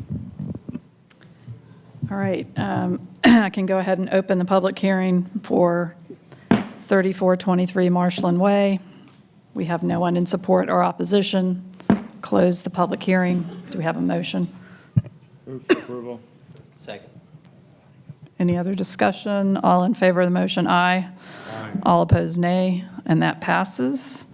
Open the public hearing for 2928 O'Kelly Street. I have no one signed up in support or opposition. Close the public hearing. Do we have a motion? Move for approval. Second. Okay, all in favor of the motion, aye. Aye. All opposed, nay. All right.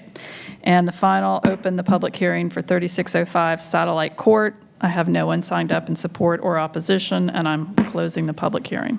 Move for approval. Second. All in favor of the motion, aye. Aye. All opposed, nay. Ayes have it. Thank you. All right, I'll move on to a second item. It's 5716 North Hills Drive. This is a housing case that code enforcement has been involved with. We received a complaint about this property in February of 2023 and went out through visual observation. The complaint was about some deterioration on the exterior of the home. We did go out there and take a look, and the backside of the house it's got some damage to it and a lot of some structural issues to the siding and the soffit and a lot of wood rot and that kind of thing. We did meet the owner on site and completed a full inspection of the property. It's been vacant the entire time. There is significant deterioration on that backside. There are spots where you can see the exterior of the lights coming through.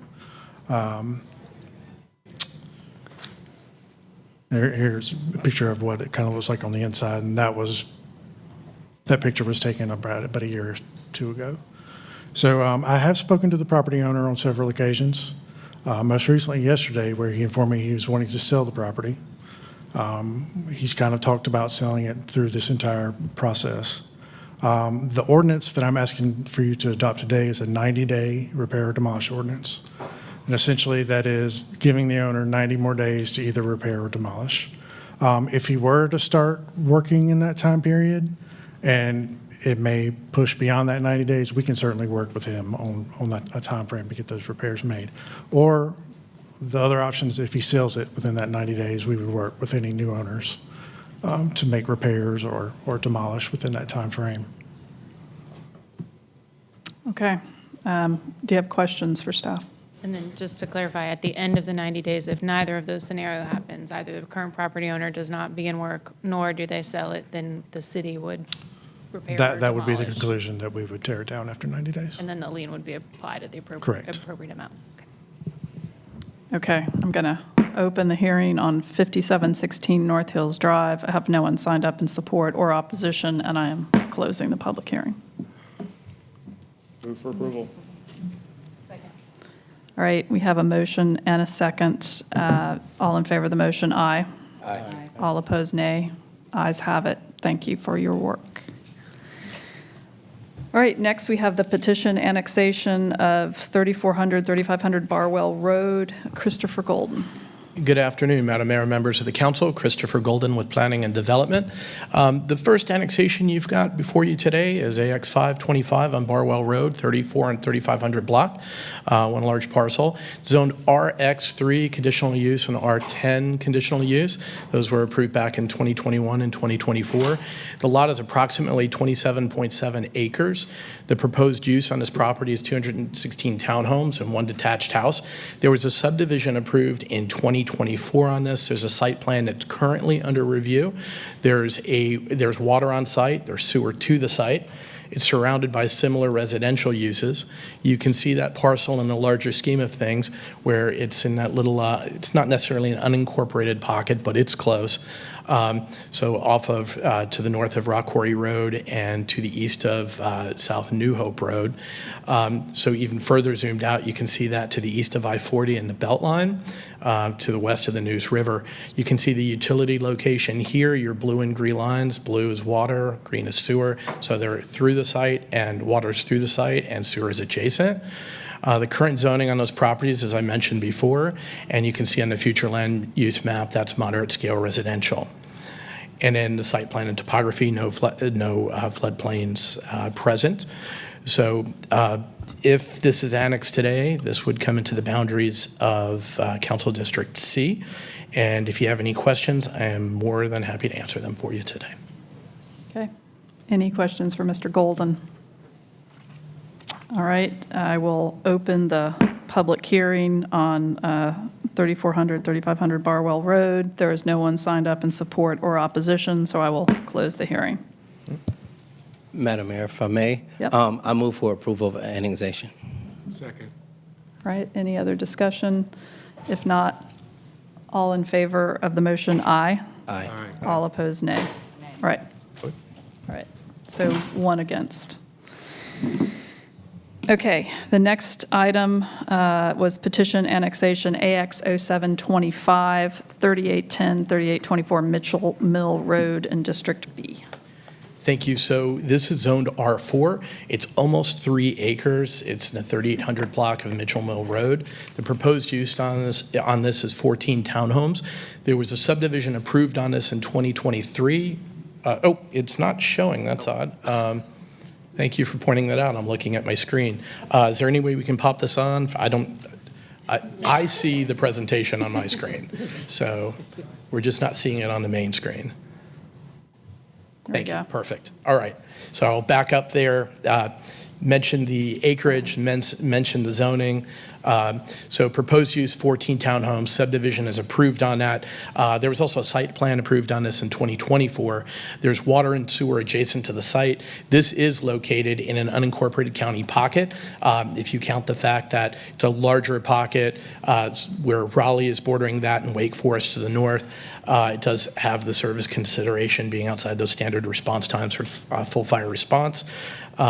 There is water in Mitchell Mill Road. There is sewer available in the subdivisions around that. You'll see that in just a moment. So you can see the site location there, just to the south of Mitchell Mill Road. You can see that site location zoom out. So it's just to the south of Lewisburg Road in the northern portion of our city. Here you have the utility location. You can see plenty of those water lines around the site and some of those green sewer lines in Mitchell Mill and the subdivisions to the south and to the west. The current zoning is R4. And then the future land use map shows that as residential, low-scale residential.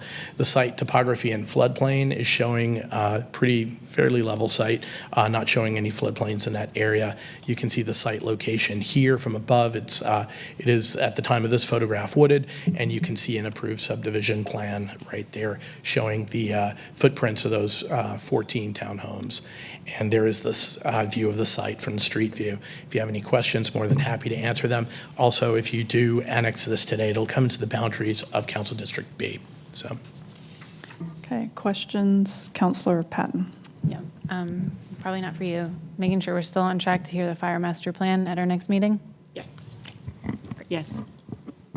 And then this is not associated with there's not a rezoning correct. companion to this. Okay. Okay. Yeah, Councilor.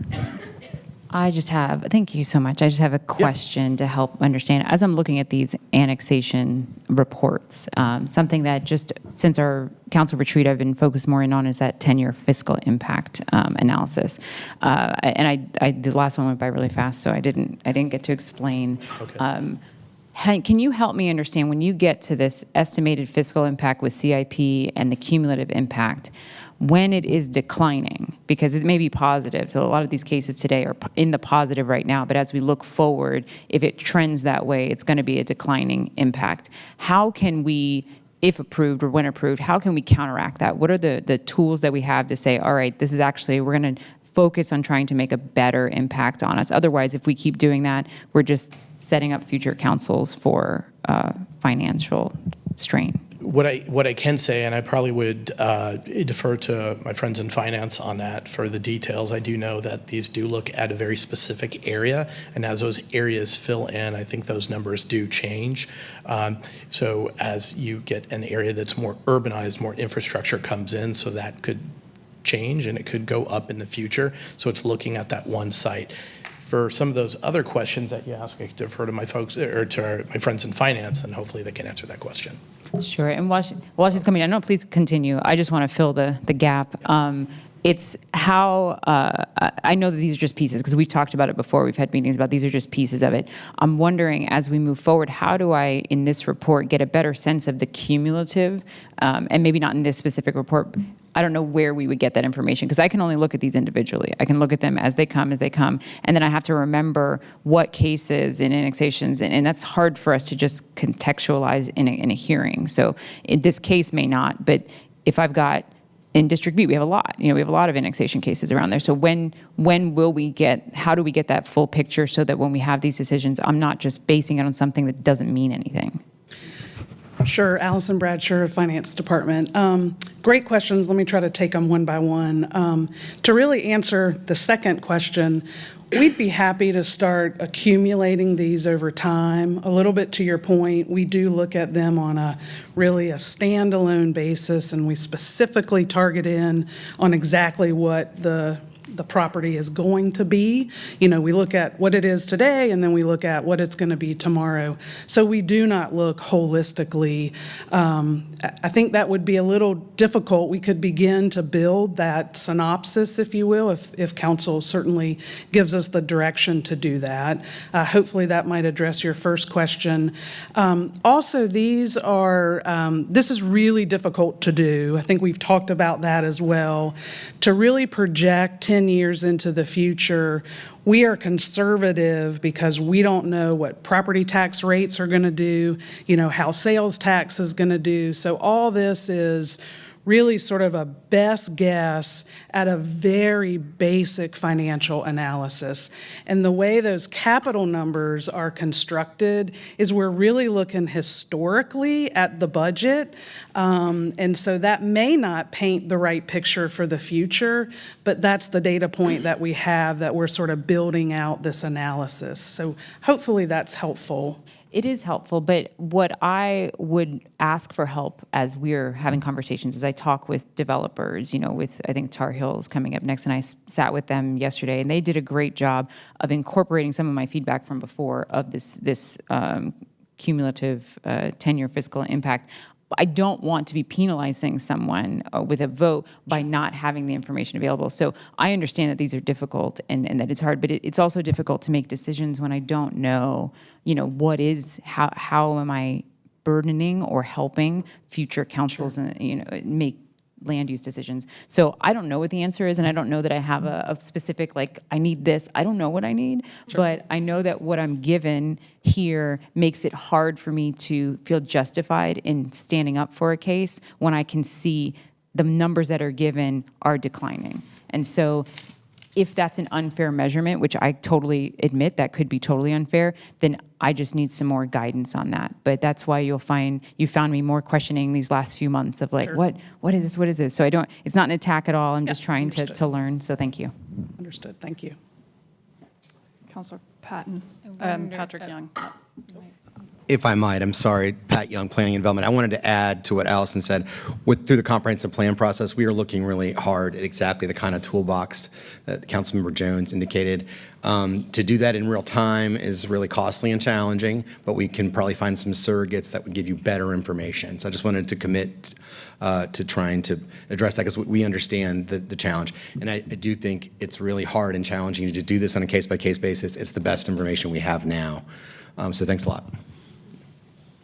Councilor Patton. And I was just going to, one thing that I always keep in the back of my head is that heat map that we've been provided sometimes. It shows and it's not property tax paid, but property values. It shows downtown's got this huge bar and North Hills is pretty high and Triangle Town Center's, got more. And then all the suburban areas are really revenue neutral to negative, but they parts of the city subsidize other parts of the city. And as long as the tall bars stay tall, then the suburban areas can remain negative and it all comes out kind of in the wash. But I don't know how we bottle that to make sure that as we are going through these case by case, we're keeping that balance. But anyway, that's just a map that I keep in the back of my brain, and maybe it has some usefulness as we move forward too.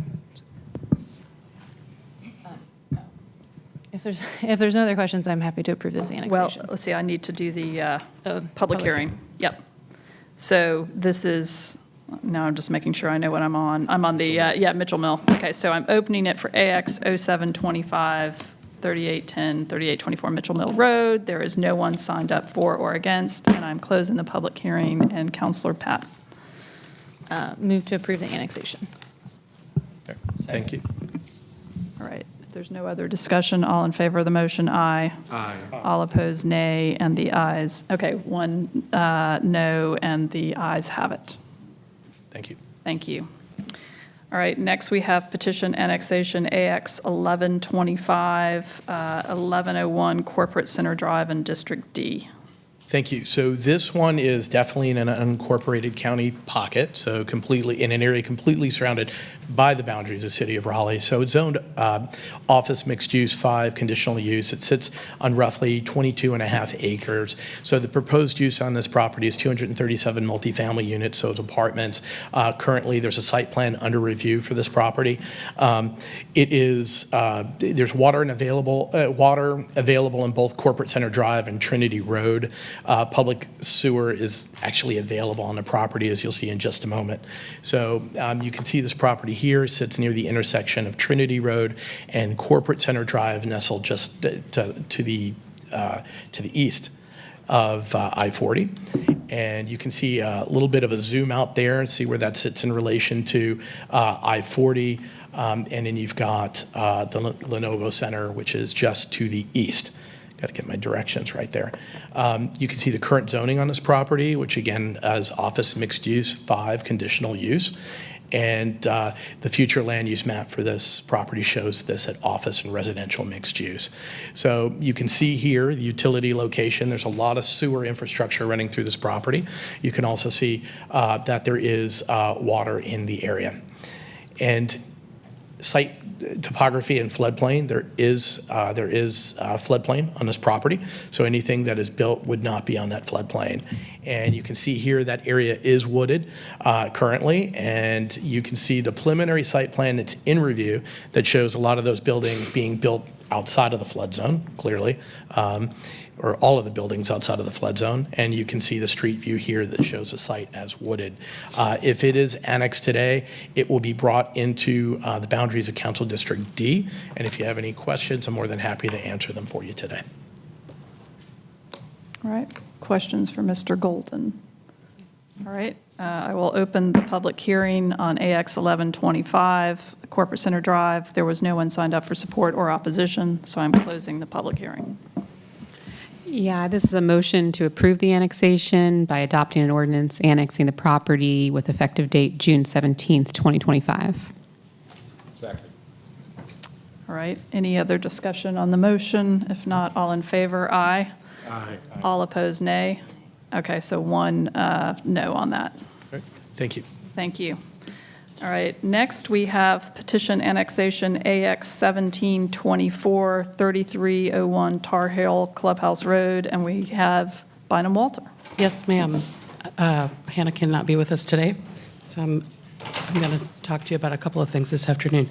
This is a combined presentation for both the annexation, AX 1724, and the rezoning request on this same property, Z 1424. I'm only going to talk to you once, but you do need to open 2 separate public hearings to take action here. So this is property that straddles Tar Hill Clubhouse just on the east side of the river here.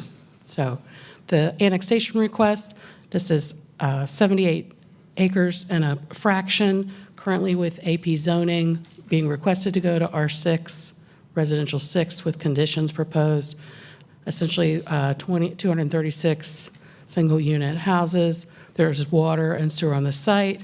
There are some active assessments on the site for water line extensions, which would be due immediately upon annexation. So the aerial view of this property in question, we are adjacent to the Alvis Farm property, which is owned by the city for a future park. Zooming out, you can see Nightdale corporate limits and ETJ shown in yellow to the east. And then you can also see Raleigh corporate limits shown in this darker gray here, as well as ETJ in the even lighter gray. And this is in our extraterritorial jurisdiction, so this is already in the city's planning jurisdiction.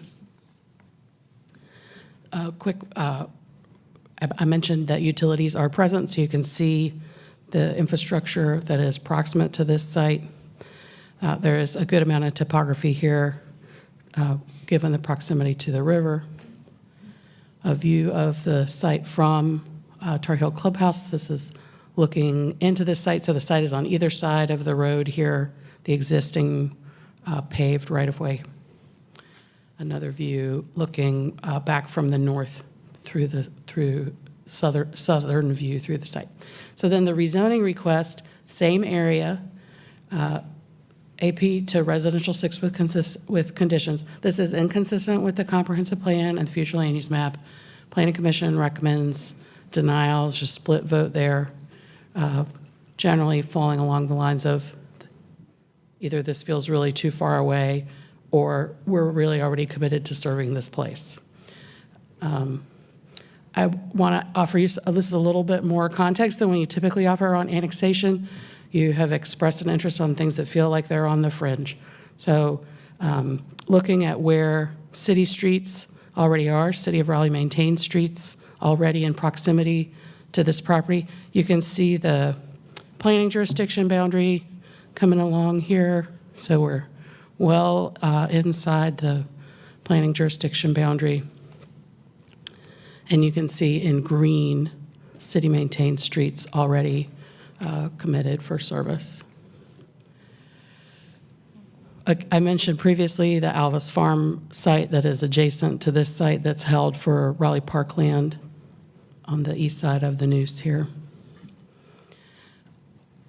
This is a 2-for-1, so you can see existing Raleigh fire stations on the west side of the, they're all on the west side of the river here. It's not playing well. And then the areas shown in black, those are properties that have been annexed since 2011. So we have other areas in the ETJ nearby that have been recently annexed. Public safety, so you can see the police districts here shown in various shades of blue. There's existing North District on the east side of the site and on the west side already, and to the south. And then indication of Friday collection area in this vicinity currently. So you can see the site outlined in red.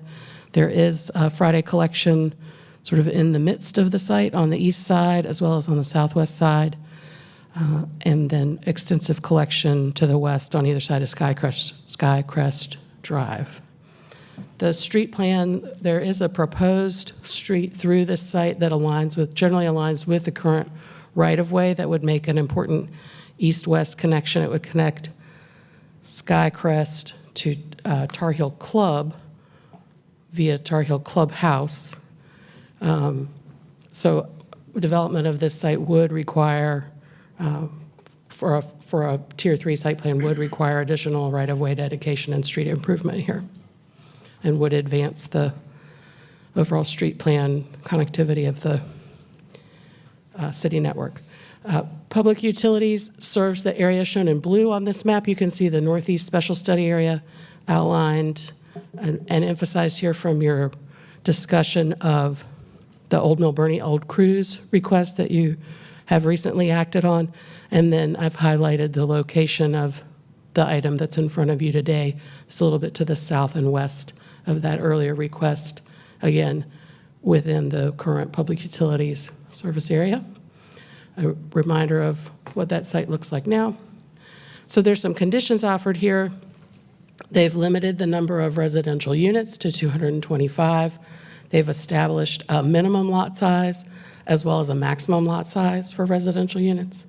And they've said that 40% of those lots will be more than 7,000 square feet.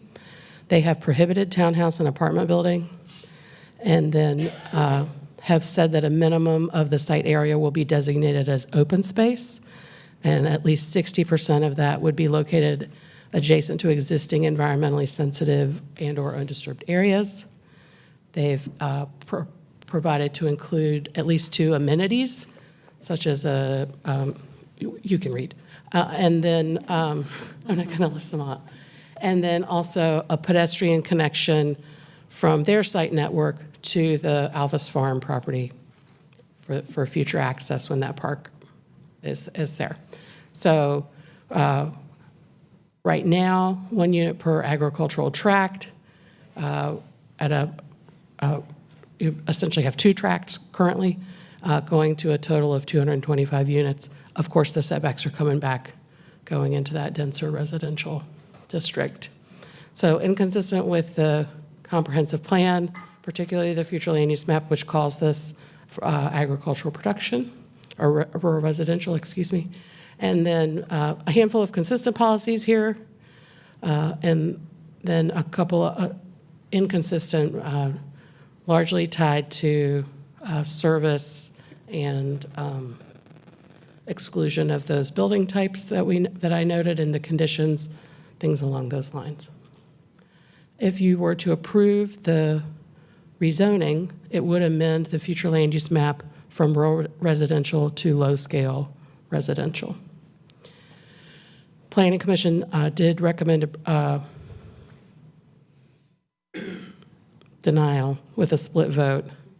That's right. Some concerns about fire's ability to serve, distance from the city core, but then folks also in support, recognizing the proximity of the park property. I believe there's also a school in this vicinity, public facilities of that nature ready to serve. What questions could I answer for you before you open the public hearings? I will note you could rezone without annexing, because this is already in the city's planning jurisdiction. But probably more logical to first make your decision about the annexation before taking action on the rezoning. Okay, questions for Ms. Walters? Counselor Silver, yeah. I don't want to put Ken on the spot, but Ken, can you come up here for a second? I was actually plan director when we mapped this rural residential and agricultural productive back in 2008. I was looking at the map. Can you pull up the zoning map? Because I only saw an R6 CU, which meant that that was probably the only rezoning in recent memory, because typically we don't do general use. Yeah, there it is. So I'm seeing to the bottom an R6 CU. Everything else looks like from manufacturing housing. I don't see any CU, so this seems to be the first major rezoning. Ken, I don't want to put you on the spot, but I know we did this together. Could you recall, was it the location? Because that was 2008. This is 2025. There's new demand for housing. So was it the nature of the land use at that time? Because we see in combination, this is really rural. Manufacturing housing, which are very rare in the city of Raleigh. We then have AP, agricultural productive, and then we have generally rural residential was the overall future land use. Well, you're putting me on the spot. I know I would. I'm putting myself on the spot because I know we did almost every part of the city together. And it was a number of years ago. It was. So I honestly cannot remember, and probably the best way to answer that question would be to go back and look at the documentation of how we initially drafted the future land use map for purposes of folks in the audience. When the comp plan was drafted and adopted in 2009, that was the first time that we had a future land use map. Correct. So we were mapping the entirety of the city's jurisdiction for the very first time with land use categories. And so certain rules and decision points were made as to how we would map areas. I'm going to guess that the combination of how lightly developed this area was, the fact that the vehicular access was not very good, or not very well developed. There wasn't much of a street network here. We already had a legacy of agricultural productive zoning is kind of among the factors that drove the rural residential designation. That doesn't mean that these designations should never be revisited as the city grows and develops, but I think that's probably why back at that time it seemed like growth was rather far away from this area, and that low density was in keeping with the physical and environmental factors. Well, your memory is probably as good as mine, because I recall driving this area.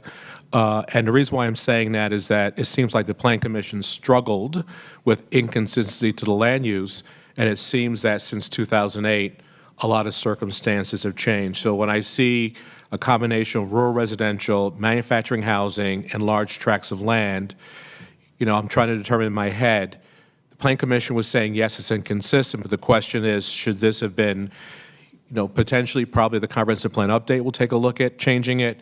So that's why I'm struggling with that inconsistency based on something that was looked at 17 years ago. But that was my only question. Thank you, Ken, for at least doing your best to go back in history. I can't speak to the the future land use mapping exercise that you're talking about, but I can say this was rezoned in 1995. That's Headingham. This was rezoned in 21, and this in 17. I don't know. This is about 100 acres. This is probably closer to 150. Those are two requests that have been in front of council since the future land use map was adopted. Just in the vicinity, you said this is the first big rezoning in this area, so I just wanted to offer that context. And the Greenway is on the west side, not on the east side, but I know this is potential park, so it is very close to potential park and probably at least my favorite greenway in the city of Raleigh. So it's on the west side, is that correct, Stephen? The Greenway. The Greenway is on the west side. It's on the west side. Okay, that's what I thought.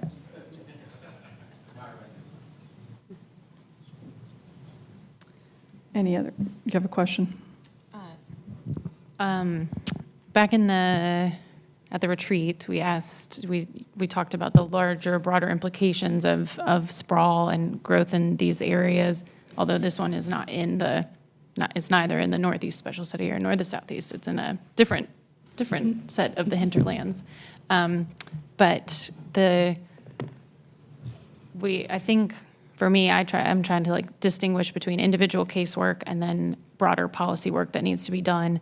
When is that broader conversation around annexation and growth coming back to us? We will have a written report for you in this week's manager update, and then we'll be speaking with you in person at a work session in September with more content then.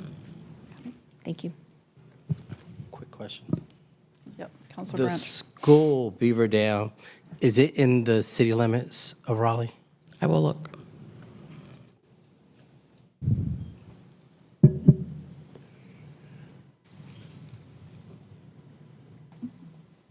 Do you want to move ahead while I do that? Yeah, you can move ahead. Yeah, Yeah. that was my only question. Because we have the school on one side and we have the park on the other side. The park I know is in the city limits because it's our park, but I just wanted to verify about the school. It is, according to Okay, any other questions for staff? I can open the hearing. We have a number of folks, so I'll open the petition annexation for AX 1724, and I have a number of people signed up, and you've got 8 minutes. I can read the names, or, okay. No, our team is just available to answer questions as needed. Okay. So do you have questions for the applicant on the petition? And I could say and/or rezoning, but we'll do a separate hearing. And Okay. Oh, and you have a presentation. Okay. yes, Mayor Cowell, we do have a quick presentation. I am Marie Farmer with Parker Poe, here on behalf of the applicant, Meritage Homes of the Carolinas. And so I'm joined by my colleague, Collier Marsh, with Parker Poe, and the project's engineers with MRA and DRMP are with us and available to answer traffic and any technical questions that you may have. So this request is to rezone one parcel of land totaling approximately 77 acres, again, from that agriculture production to R6 with conditions to allow for a single-family home development. The property is located in northeast Raleigh, just west of 540 along Hill Clubhouse Road, as staff explained, and it is right next door to the Alvis Farm future public parkland, which is in city limits, and then it is also right next door to Beaver Dam Elementary School, which is also within the city limits and was opened in 2016. So this is an area that the city has anticipated and seen lots of growth recently.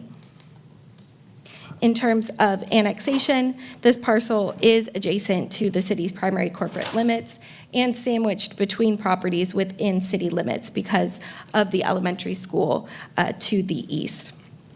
The fire department's ability to serve this area has been a concern that has been raised for this case, but as staff noted, annexation here would fill in a gap in existing city limits in an area that is already being served by the city, including the elementary school next door. There is sufficient access to city water and gravity sewer to the southern portion of the property, as you can see on the image to the right, and the city's 10-year fiscal impact analysis does show that this development will be revenue positive for the city. Currently, the property is zoned agriculture production, which would allow for 21 single-family homes. And so in order to strike an appropriate balance between that rural residential future land use map designation and the comprehensive plan's policies that address growth and increasing the city's housing supply, we requested the R6 with conditions to allow for a maximum of 225 units, which is roughly 3 units per acre. And as staff noted, we added conditions to address the minimum and maximum lot sizes. And what we tried to do with this was really prioritize the open space and consistency with the overall comprehensive plan policies over consistency with that rural residential future land use map designation, which would ultimately require sacrificing that open space and density to provide for what would ultimately be more expensive homes on 1 acre lots. While this is within that rural residential future land use map designation, it is only within a small node.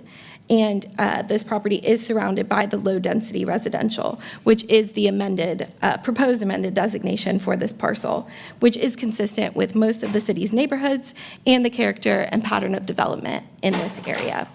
So again, that proposed use and density strikes what we believe to be the appropriate balance between the city's increasing housing supply and allowing more affordable homes while still being consistent with the surrounding area. As noted, there is that mobile home park and there are other single-family homes in the immediate vicinity. This request did go before Committee of the Whole because it had been found inconsistent with that rural residential designation and with several comprehensive plan policies. And so staff made several recommendations to make this request more consistent, including addressing the minimum lot size, increasing the amount of open space, and making that connection to the Neuse River Greenway. So we worked with staff, we met with City Parks and Rec, and we responded to each of those recommendations as outlined here on this screen. We also digested the feedback from the committee and evaluated and responded to a suggestion about consolidating open space on site, which is what resulted in that condition about the 60% open space being next to environmentally sensitive or undisturbed areas. The applicant will continue coordinating with Parks and Rec on the connection to Alvis Farm, as that is a future public park that does not currently have a park plan. And so the exact location for the Greenway connection will be determined at site plan. And while we did not prioritize consistency with that rural future land use map designation as noted, we did want to highlight several changes that we made to try to bring the project into further consistency with the future land use map designation. And this was also in direct response to feedback that was received from the immediate neighbors. So this included and was the reason for the condition that staff noted about limiting the building types. Neighbors had expressed concerns about townhouses and apartments in this area and not being consistent with the surrounding area, which inspired that condition.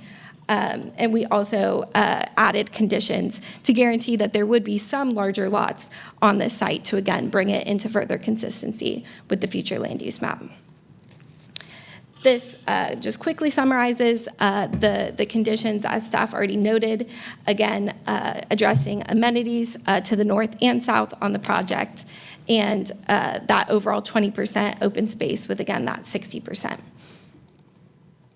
In terms of the comprehensive plan consistencies, there are 2 vision themes and 9 key policies this request is consistent with, including compact development, open space preservation, and greenway-oriented development. And so while we did address every recommendation that had been made by staff to align this case more closely with the comprehensive plan, and the proposal had been found consistent with more policies, with 9 policies, than inconsistent.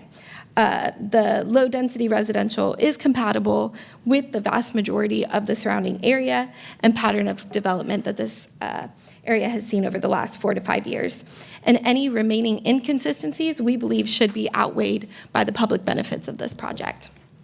So this proposal will, again, increase the city's housing supply in an area that the city has anticipated and seen growth, again, right next door to that future public parkland, the elementary school that was recently built and that is under capacity, and it will provide housing near recreational opportunities with sufficient access to water and sewer and the connection to the Greenway. Despite addressing, again, every recommendation and those public benefits, we do understand that the potential insufficiencies in fire response times is still a concern for the overall analysis. And so we have been exploring ways to respond to address, including reserving acreage on site for a new fire station. We understand that engineering services and Raleigh Fire have indicated that reservation for a new fire station would need to be on existing right-of-way and be at least 3 acres in size. And while this site is not a priority location, that multiple options for service locations is valuable to Raleigh Fire. So that is something that we are exploring, that we believe is feasible. And in order to add that condition to this case, we will at this time be asking for a continuance on both the annexation and the rezoning hearings to July 1st. Thank you. Thank you. All right, so that is out of time on that one. I will, oh, that's right, leaving it open until July 1st. I can open the rezoning for Z1424-3301 Tar Hill Clubhouse. So now, and that one I have nobody signed up for support or opposition. So is there a motion or discussion? Yeah. Yeah. Yeah, hey Marie. Thanks for all your work on this. I do appreciate the pursuit of dedicating some land for future public safety. I do think some of our previous conditions on other cases also include a provision for sort of like how to dispense with the land or reallocate it if ultimately it's not decided for that use. So that might be an important piece to navigate through. And then some questions came up internally. Some folks wanted to know, is this land being farmed right now? Do you know? Yes. It is being farmed. And is it, what, maybe then perhaps you, sir, maybe know. What's the crop and why not continue it as farmland, et cetera, et cetera. And this is Bill Robinson with Meritage. Currently, the person farming the land is our grading contractor. He's friends with the owner, so he's our marks clearing and grading, and they're the ones that do our development. So they've anticipated this will be developed. He's just happened to farm in it. He's just temporarily farming on the Yes. land. What is Okay. he farming, sorry? I don't know. Okay. So the property owners are not the farmers, and so they would. No, they're not. Okay. Okay, other questions? Yeah, I just had a question, and I don't know, it might be for staff more. I'm curious on this agricultural production, zoning. What is the goal here? What is that set out for? How common is it? Do we have any areas where we're like, this is where we want farming in the city of Raleigh? I feel like we haven't talked about that much as a council, and I don't know if it's a priority for the city at this time. Good question. So agricultural production is I would say one of the least dense residential districts. It's based on tract size. So if you have 100 acres and it's a single lot, one house. If you have 200 acres and it's a single lot, one house. If you have 2 acres and it's a single lot, one house. As far as I know, there's no minimum lot size. The range of use that's allowed is quite limited in favor of agricultural use, and generally located in more edge conditions of the city's jurisdiction or planning jurisdiction. I don't know that there's any agricultural production in our corporate limits at this time. And my understanding is Wake County does have some efforts to preserve farmland, but that would be within their jurisdiction. That's right. We don't have anything like that I know of. Not to my knowledge, no. Okay. And my understanding right now is they could build 21 homes at this time. So if it were to stay with the current zoning, you'd have some very large properties that would probably be quite costly compared to what's being offered. I think the presentation indicated 17.5. Yeah.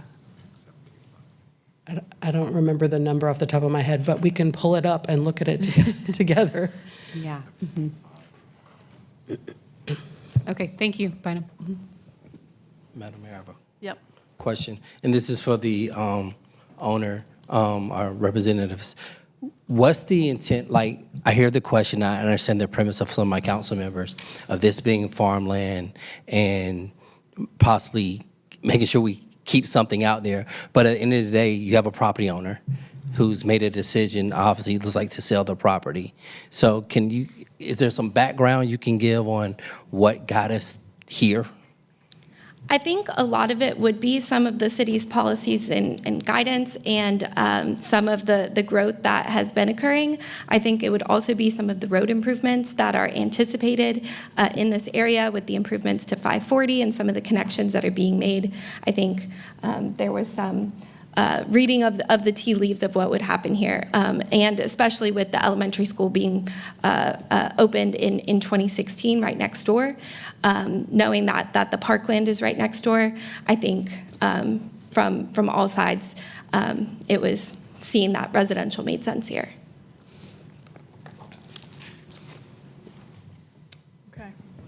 Just one more question maybe for Pat. When we're doing our comprehensive plan updates, do you have a sense of where we're going with agricultural production? Are we talking about that? I don't know if it's coming up much. Yeah, great question, Councilmember Pat Young with Planning and Development. Still early days. We're going to continue to listen to the community. But I think the strategy likely is to primarily work with our county partners who have some really robust programs in farmland preservation, and that will pair with the material we're going to bring you on September 16th about recommendations on annexation and utility extension policy, that most of the area that is under current agricultural use or projected future agricultural use will be outside of our priority growth area if you accept our recommendations. So if that is indeed where we go with it, I think you might see less direct reference to agriculture in the city. Thank you. Sure. Thank you. I just had a question as I looked through, and this is going back to the annexation report, but we talk about solid waste revenue. So when I'm looking at staff opinions and stuff, I want to be able to explain when it says that it's a negative 22,000 for solid waste revenue. Does that take into account, because I know this is just, no numbers on the page, I know we just had that discussion, but does this take into account what residents are charged on a monthly basis? What does that $22,000 in the negative represent in terms of solid waste services?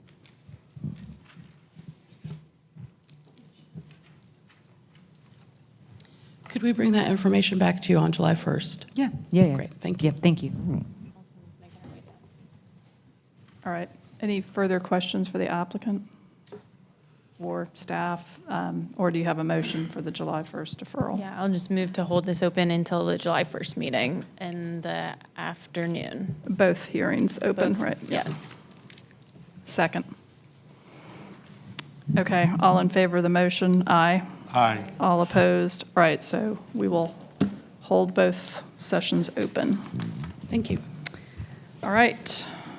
Next, we have rezoning Z4424 on Avent Ferry Road. Yes, ma'am. This is Z4424 on the north side of Avent Ferry, west of Gorman. So this is expanding the R4, the R6 zoning district to an additional lot on the west side of the assemblage, and then unifying conditions across all of them, all of those lots. So you'd end up with a R6, residential 6, consistent across all parcels, consistent conditions across all, and then the special residential parking overlay district would remain. This request is consistent with the comprehensive plan, with the future land use map. Planning Commission recommends approval 8-1. Look at this site. Again, this is at the northwest corner of Gorman and Avent Ferry. There's a lot of residential around here, commercial immediately across Avent Ferry to the south, and then Centennial campus farther down to the south and east. So there's some conditions offered here. Some of these are common from the existing zoning. Some of them are new. Some of the old ones go away. So they have limited the number of bedrooms in a residential unit to no more than 3. They've limited building height to 2 stories. They have said that there would be 1 row of structures aligned and facing Avent Ferry with a minimum setback of 20 feet. That's a reduction from the previous 45-foot setback, as I recall. They have said that a 6-foot fence would be maintained along the rear lot line. That could be a new fence or maintenance of an existing fence. They have limited parking, surface parking, to no more than 45 spaces, and said that that would exclude any spaces in a garage or a driveway. They've prohibited the apartment building type and limited development to no more than 19 dwelling units. So this is a modest increase in entitlement. The current entitlement is pretty limited based on existing conditions on the properties. This is consistent with the comprehensive plan with the future land use map, which calls for low-scale residential here, and a number of consistent policies. The response time standards for fire are not met here, and Planning Commission recommends approval. There was a concern from Commissioner Bennett about the requirement of the fence. She felt like that was exclusionary. What questions could I answer for you before you open the public hearing?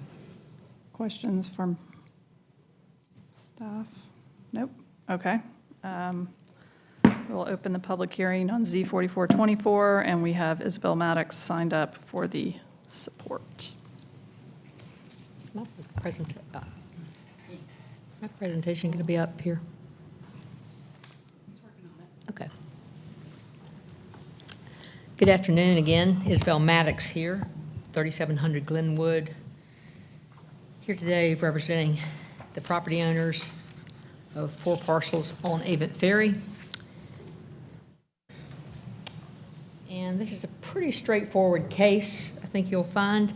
My client, Sammy Stevens, who's kind of the leader of these property owners, he has done a fair amount of development in this sort of NC State area of Raleigh and has a good track record. And one of his sort of things that he's very focused on is working with the neighborhood and getting the neighbors happy before he proceeds with development. So, he's doesn't have to have it all. He doesn't want to be greedy. He just wants to get, a slight increase in entitlement, and that's what we're requesting here. So R4 to R6, keeping the special residential parking overlay. There's the aerial. It's close to Avent Ferry and Gorman Street, kind of across the street from the Avent Ferry Shopping Center. There was a case for the 3 easternmost lots 2 or 3 years ago, and we originally had this lot right here, which is on Octavia, in the case, and the neighbors did not like that, to say the least. And it's a pretty much of a single-family neighborhood back on the other side of Octavia, and they were very focused on wanting to maintain the character of their neighborhood, the single-family character. And so Sammy agreed that we'll just keep this focused on Avent Ferry and not go to that Octavia lot. So he dropped that out of the case. We grabbed the cases, the parcels that had been rezoned in 21 or 2 and conformed the conditions so they work for the four parcels.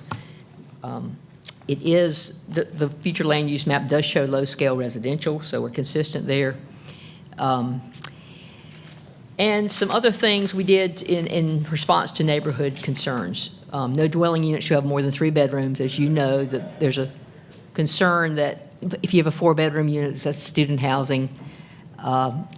It's one of those things, well, gosh, we're really close to NC State, so why should that be a problem? But he was willing to cut that down to 3. He's going to do townhouses here, so that kind of works with the townhouse. You have, maybe a ground floor bedroom and 2 up, or maybe 3 up. And buildings shall not exceed 2 stories in height. Again, that's a nod to the neighborhood to keep the height down so there won't be a significant height conflict between the new development and the single-family development, which tends to be, a lot of 1-story, smaller houses on Octavia. Consistent setback off of Avent Ferry, a fence, and the fence, rather than being exclusionary, as Ms. Bennett feared, this was a condition that the neighborhood very much wanted. They wanted some delineation between the townhouse development and their single-family neighborhood. So there's no attempt to really exclude anybody. It's really just a a line of demarcation between a townhouse and a single-family neighborhood. No more than 45 surface parks, no apartment building, so we're going to do towns, and a maximum of 19 units. So again, it's a fairly straightforward case. As I said, we originally had a parcel in Octavia. We dropped that out in response to neighbor concerns. All the parcels are on the transit emphasis corridor. We're adding more housing units close to transit while being sensitive to the single-family neighborhood adjacent. Restricting stories, we're restricting the number of bedrooms, excluding apartments, requiring a fence. We are consistent with the comp plan and the future land use map. As to the urban form map, residential zonings can't bring with them a frontage, so we can't really add a frontage designation in this zoning case, but we are requiring that 20-foot consistent setback, so I think that mimics a frontage. I think the green or urban limited maybe be a 20-foot setback, so I think that does as well as we can do to mimic an urban frontage. On the inconsistency as to fire response time, the only issue there was that a second ladder truck would take 9 minutes rather than 8 to arrive to this site. And also that this is a 2-story building, so we don't really need the ladder truck. So I don't think that's a huge thing. The Planning Commission vote was 8-1. And Ms. Bennett did offer a couple of concerns. The fence, as Bina mentioned, was one of the things, but she also wanted a little more density here in keeping with this area of town. I get it, but again, trying to balance the neighbor issues with the desire to add some units. So this is where we came out. So anyway, happy to answer any questions that any of you guys have, and that concludes my presentation. Okay, thank you. Questions for Ms. Maddox? Just real quick, Isabel, that green background, so you know, is very hard to read.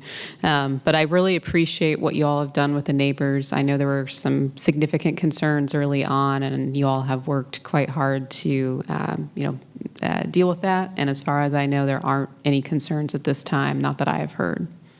Thank you. And that's the understanding of our team and my client. Councilor Jones and then Councilor Silver.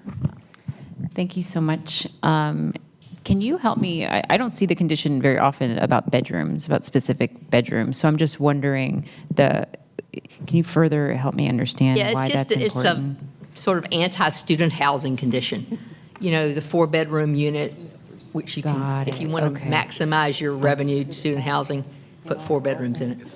That makes sense. Okay. All right. Thank you. Yep, Councilor Silver. I'll support the case, but I will too express my concern about the fence. I think the neighbors, if they were concerned about delineation, all of them collectively could have put up a fence. The fact that it's being built, it's a type of development, does concern me. I always ask, I look carefully at conditions. What is the condition mitigating? And in this case, it's a different housing type. Therefore, we have to put up a solid 6-foot fence. I spent half my career actually removing fences or lowering fences because there are other ways in the distance between, I'm sure, the back of the building and the back of the property. I'm just looking at your map. Probably is 150 to 200 feet, which is sufficient different distance for landscaping. So I'm troubled by it. I'm not going to punish this particular case, but do want to send a message that I always want to make sure conditions, at least from my perspective, are mitigating an impact, and this one's being preemptive, and that makes me extremely uncomfortable. But again, the neighbors agreed, this case is going forward, all the other merits work, in my case, in my opinion, so I will support it, but just sending a message that I'm very concerned about the existence of a barrier, but to me, I want to make sure people have good neighbors, and, I'm not comfortable with it, but I'm not going to oppose this case for that reason. Thank you. Okay. Any other questions from Ms. Maddox? All right, there's no one signed up in opposition, so I will close the public hearing. Yeah, and I'm prepared to make a motion. I move to adopt the proposed consistency statement dated June 17th, 2025, contained in the agenda materials, and to approve the zoning amendment with the adoption and effective dates described in the agenda item under recommended action. All right. Any other discussion? If not, all in favor of the motion, aye. Aye. All opposed, nay. And that is unanimous. Thank you.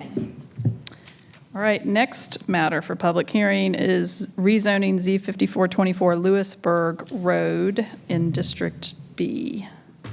Yes, ma'am. So this, you have seen this before. This is we're continuing the public hearing. This is on the east side, southeast side of Lewisburg Road, currently zoned R1. Go into our residential den with conditions consistent with the plan, consistent with the future land use map. Planning Commission recommends approval. There has been revision to the request, and I want to highlight that for you. And then you may want to hear from the applicant. So the change here, the uses previously identified for prohibition remain the same. They have added a condition that waives their possible exemption from UDO block perimeter, dead-end street, and stub street requirements to allow for a stub street to be created on the eastern property boundary toward Kyle Drive. So you remember when we discussed this previously, the district council member had questions about connecting to Lewisburg. There are two separate parcels between this parcel and Lewisburg, but the connection to Kyle Drive, setting up a stub there, is consistent with state transportation desires for limiting connections to Lewisburg, and also advances city interest in improving connectivity in the street network. What questions could I answer for you before you continue the public hearing? Any questions? All right. And as you said, the public hearing was continued. We do have it's the applicant here. If there are any questions for the applicant. All right. It's fine. All right, so I can close the public hearing. And do you have a motion? Thank you so much for making that amendment. I really appreciate your work on that. And so with that, I move to adopt the proposed consistency statement dated June 17th, 2025, contained in the agenda materials, and to approve the zoning amendment with the adoption and effective dates described in the agenda item under recommended action. Second. All right, any other discussion? If not, all in favor of the motion, aye. Aye. All opposed, nay. Great, thank you. Thank you. And, Thank you. yeah, thank you. I love you all as well. Okay. All right, next we got AX 1124. Yes, ma'am. I'm actually going to provide you with a combined presentation for the next 4 items. I'm only going to talk once about the 4. Okay. That's how I demonstrate. That's what love looks like in public, right? So we have these 2 long, skinny parcels on the west side of Globe Road that are adjacent to each other. There's a rezoning request and an annexation request for each, and I just want to walk you through the situation out here. So they currently have Durham County zoning. The areas in white around them on this map also have Durham County zoning. The areas in color are Raleigh zoning. The Durham-Raleigh annexation agreement puts these parcels inside Raleigh's boundary, even though this property is in Durham County. My understanding is that it's all about which way the water flows and who can provide service. This is a little bit of a funny situation on our county border. So again, Durham County rural residential zoning here. The 2 parcels combined are less than 2 acres. Each one is just under an acre, tied to the rezoning request, which I'll talk about in just a minute. The proposed use here is a single-family residence on each lot. Water and sewer are both relatively proximate. These are both outside the standard NFP response times for full fire response and arrival of a second company. So again, you can see here those 2 lots. Here's the kind of pullback so you can get a sense of where that annexation agreement boundary is and where these lots are between the county line and the annexation agreement. That dates to 2019. The utilities are all on the east side of Globe Road. We've talked about zoning already in both towns. Globe Road is a bit of a ridge. A view on Globe Road, looking at those two sites in question. Looking in the other direction, so this is looking south along Globe. The first image was looking north. So then the rezoning request, this is consistent with the 2030 comprehensive plan as well as the future land use map, and Planning Commission recommends unanimous approval of both of the rezoning requests. Again, just under 2 acres, 2 separate requests for these lots, but that's the same business across them. So there's a condition for each parcel that says that the maximum number of principal residential dwelling units will be 1, and that then there would be a 50-foot principal building setback from Globe Road. So you're going from 1 parcel, a total of 2 per lot, to the same, but with city zoning. And that is really about access to service, as you might imagine. So again, consistent with the comprehensive plan, future land use map here is low-scale residential.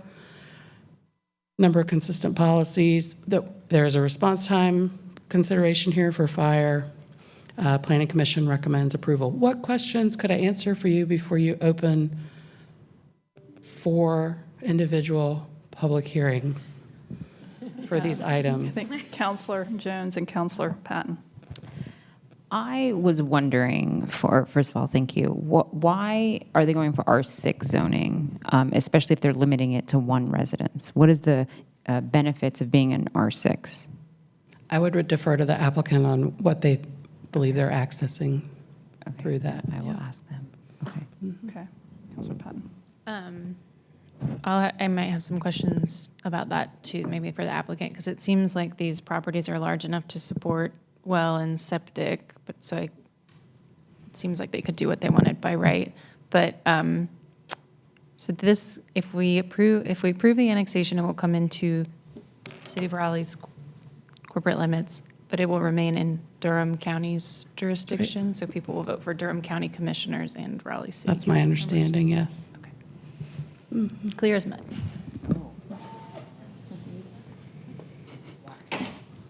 Do you have a question on that? My brain is processing all of that. I don't know that this is the first time that I'm contextualizing that point, because I've been, as with all the other annexations, I'm like, oh, look, it's in the positive and it's going the right way. But I didn't realize that they would not be incorporated into us. So that's a point that I had not thought of. So you're just hearing my brain do that.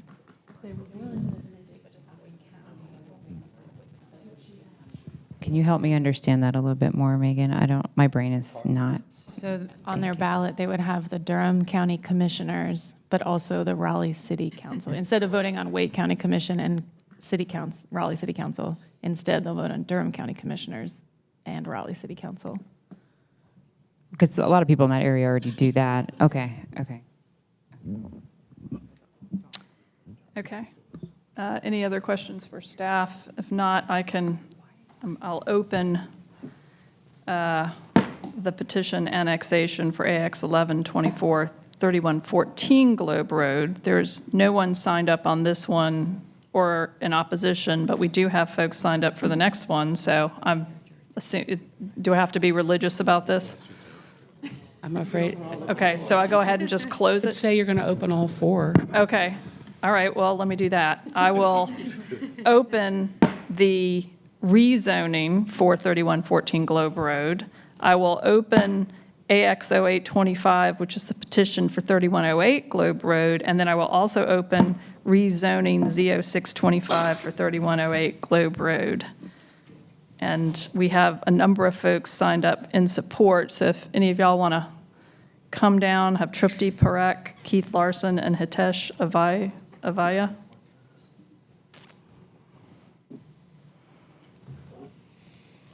You've got 32 minutes. I'm just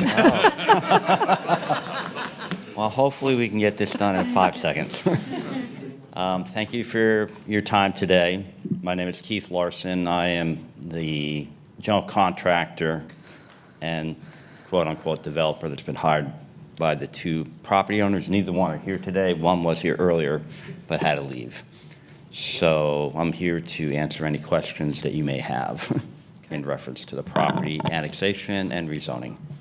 Can you help me understand what the R6, what benefits that brings to the The applicant? R6 was, the intent here is to have a single family with the potential of having at least maybe one outbuilding or structure or in-law suite that could be built on the property proper. So it has to be R6 to be able to allow for that? Okay. Okay, thank you. I think they could build an AP by right in any of them. All right, do you have a question? Yeah. It seems to me, sir, like you could probably have built these 2 single-family homes and an in-law suite on well and septic, and just with the zoning and jurisdiction you already have on the property.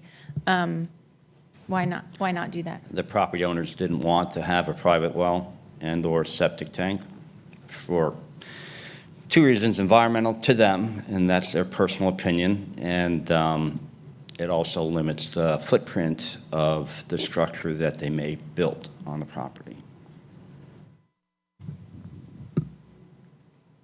Okay, any other questions for the applicant? All right, I'm going to close them all.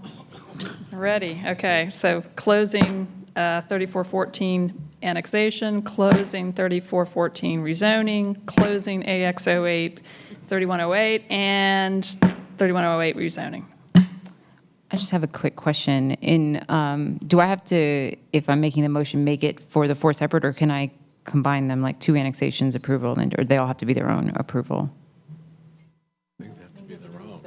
I do them all separately. Got it. Okay. All right. I make the motion to approve petition annexation AX 1124. Second. Second. All right, all in favor of the motion, aye. Aye. All opposed, nay. So that's unanimous. I will make a second motion to approve the petition annexation AX 0825. Second. All right, all in favor of the motion, aye. Aye. All opposed, nay. Okay, so that's unanimous.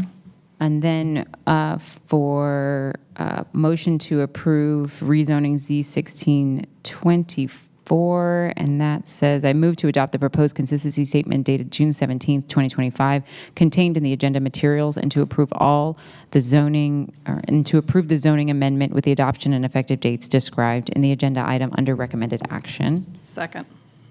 All right, all in favor of that motion, aye. Aye. All opposed, nay. All right, so that's unanimous. And then I'm going to move to approve Z625, and that is I move to adopt the proposed consistency statement dated June 17th, 2025, contained in the agenda materials, and to approve the zoning amendment with the adoption and effective dates described in the agenda item under recommended action. Second. All right, all in favor of that motion, aye. Aye. All opposed, nay. All right, so that's unanimous. Thank you All right, so well, much. Love you, love you, love you. All right, all right. For 4 of them. Started a new trend. Thank you. I know. When they get their way, yeah, and when they don't get their way, they don't love you. Okay. So that concludes our public hearing for today, and we now have report and recommendation of economic development and innovation.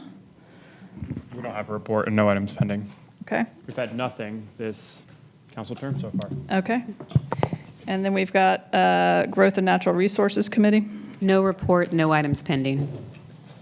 Safe, Vibrant, and Healthy Community Committee. No report. There is a meeting on the 24th. I am asking for an excused absence, so my vice chair will need to run that meeting Okay. on the 24th. 24, Okay. okay. And then Transportation and Transit.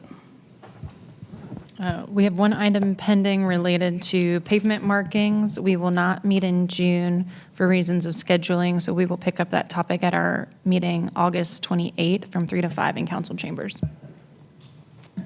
Okay. Next, we have the report of the mayor and city council. I'll start with Councilor Harrison. Yeah, I just want to thank the people across this nation who peacefully exercised their First Amendment rights this weekend. I'm incredibly grateful to RPD, who monitored activities in Raleigh and worked to ensure our safety every day. It's essential that our nation's leaders respect our ability to come together, to assemble in peace, and express ourselves freely.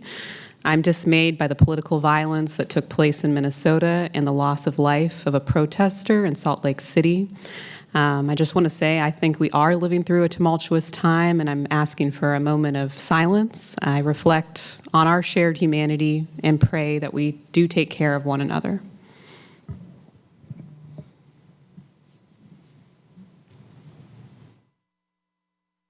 All right. Thank you, Madam Mayor.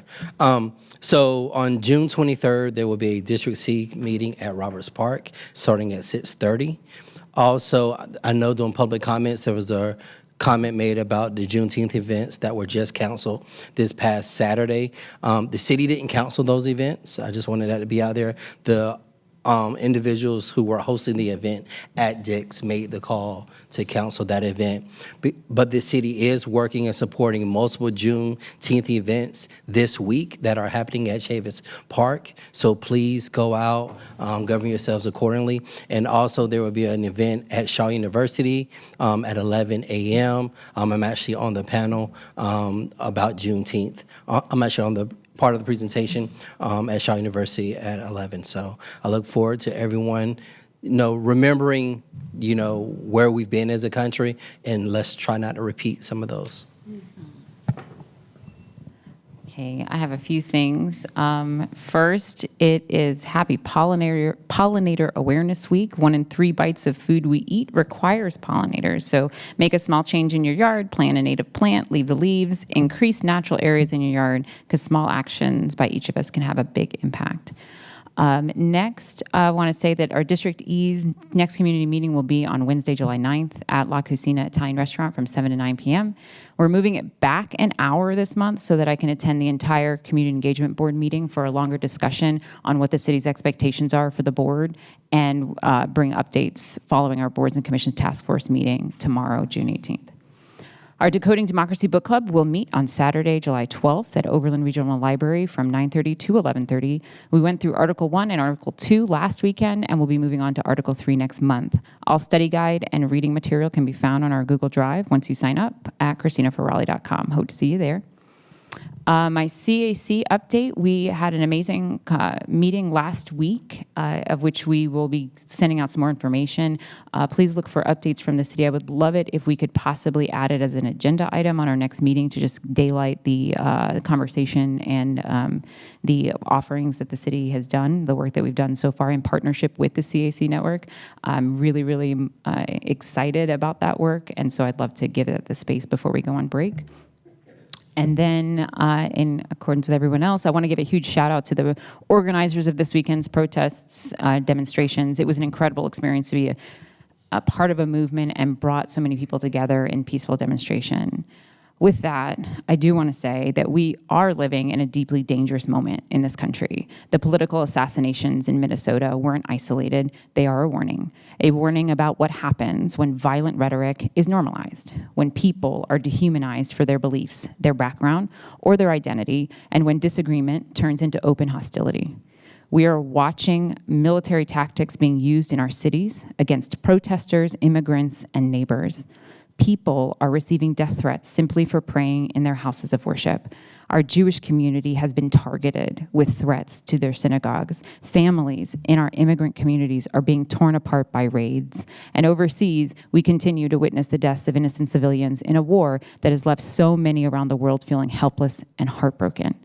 Violence is never the answer, no matter who it's against. We can't afford to be selective in our outrage or conditional in our compassion. In a time when institutions feel shaky and politics feel weaponized, community is what we have left. Let's hold tight to that. Let's choose to care, to show up for one another, and to remember that peace doesn't come from silence. It comes from solidarity. Thank you. Thank you.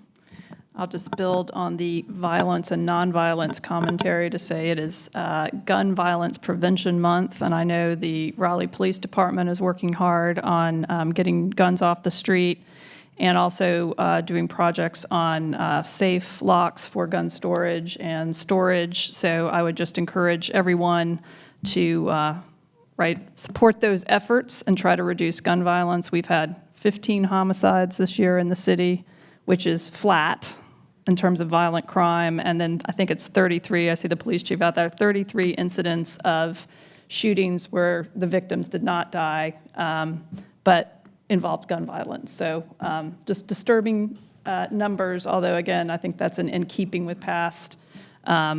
Any homicide and any shooting is one too many. Thank you. I want to echo my sentiment about Juneteenth and remind everyone it's not just a City of Raleigh holiday, it is a national holiday. There are some of us that actually call it Freedom Day. It is a day of celebration. I am honored to be in Annapolis that day, working on a master plan with the team to unveil a heritage park for a piece of property that was owned by an enslaved black man named Frederick Carr. We'll unveil a 5-acre master plan, and I'll be there on Juneteenth, and I believe it's so appropriate to be there. But I will try to enjoy all the other festivities while I'm here in Raleigh. I also want to say to the city manager, thank you so much for an opportunity of the mayor and I to sit down with the assistant city manager, Evan Raleigh, and Kerry Painter to work out those adjustments on Licton Plaza. I know I have a design background. I try to stay in my lane, but the mayor and I sitting down, we're very pleased with the modifications made to address a very important issue as people enter our Performing Arts Center. And then lastly, I'm so pleased to say that after working now with my policy analyst in Parks and Rec, I'll be starting to hold our district meetings starting in August. We're trying to secure a date, so I'll be able to announce that on the July 1st council meeting. And so that'll be starting in August and every month thereafter. So I'll be looking from meeting and hearing from residents so we can ensure we can make the district and the city the very best place it can be. Those are my remarks. Great. I will not, oh gosh. No office hours for me in July. I'll resume in August. One thing I wanted to lift up from the consent agenda is that we made a mid-year budget amendment related to increased transit assistance program costs. And while having to shift money around is maybe a neutral, neither good nor bad, I do think it's a good indicator that we're getting these assistance programs to the people who need them. And so I was somewhat glad to see a high utility of those programs.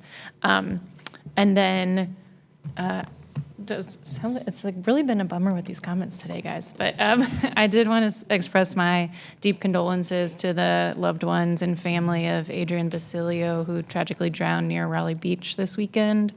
As folks will know, this has been a particularly problematic area of the Neuse River, resulting in a number of drownings.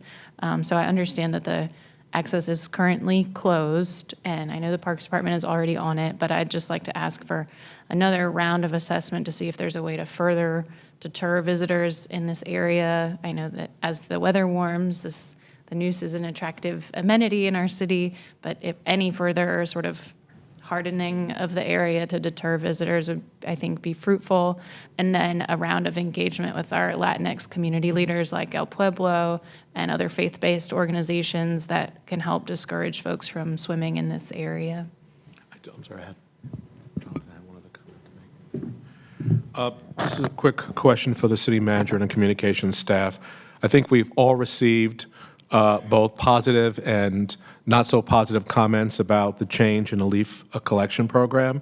I don't know if the city has been proactive because a lot of people are saying, why did you do this? What's the benefit? And so I know we're individually getting emails, some of us to all council members, some individually. So I don't know what the communications staff putting something out there just explained the reason and benefit. And some are saying, why, this is great. Why is it going to take a year? So I don't know if anybody watched our deliberations, but it'd be helpful as we start that communications plan, because we're all here at the table and understand why it's going to take some time to phase it in. But a lot of emails we're getting, at least from my perspective, I think all of us are being copied. That would be helpful if something would just go out. But again, we're getting both positive and negative. But those that are saying positive, like saying, please, make this happen tomorrow, not a year. And so I think it'd be helpful just to push it out to our residents. Thank you. We are working on a communication strategy, so we're trying to put all the pieces together. Thank you. Yes. No report. No report. Okay, next we have appointments. Good afternoon. First is Centennial Authority, 1 regular vacancy. John Harden received 4 votes. Latanta McCrimmon received 4 votes. So that will be carried over to your next ballot. Next is Civil Service Commission, 1 regular vacancy. That is the management of a private business or industry slot. Mayor Cowell and Councilmember Jones nominated Seth Wood. So that will be appearing on your next ballot. Next, Human Relations Commission. I separated these out again for simplicity. Rachel Boone received 8 votes, so would be appointed into that regular slot, and that leaves 2 alternate vacancies. Couple nominations here. Councilmember Jones nominated Daphne Moore and Stacy Webb. So both of those will be coming back for your consideration. Next is Police Advisory Board, 1 alternate vacancy. Councilmember Patton nominated Sean Quesada, and Councilmember Jones nominated Carlin Ashford.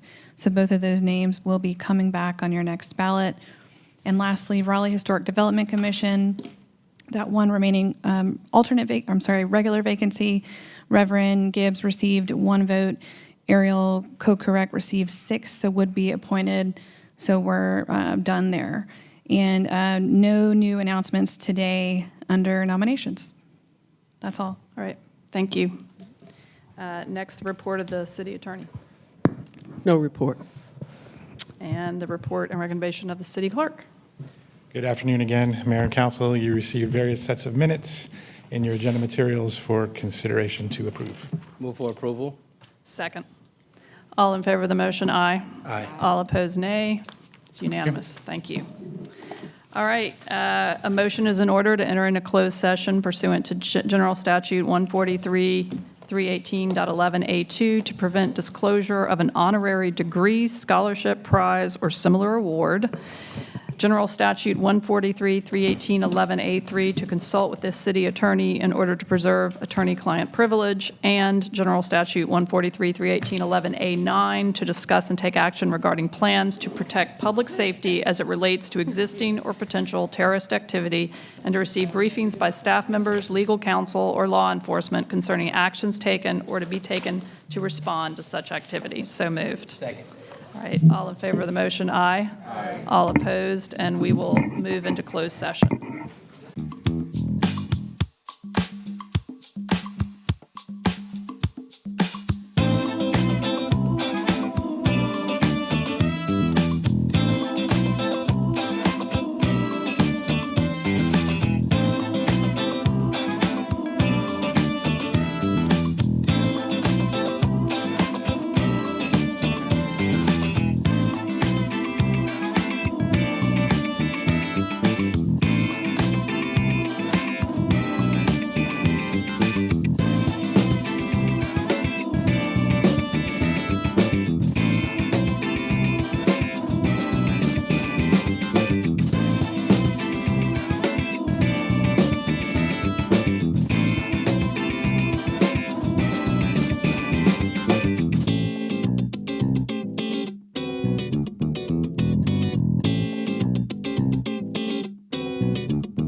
have nothing to report out, and unfortunately, I have no gavel, so I cannot even gavel us. Thank you, Mayor.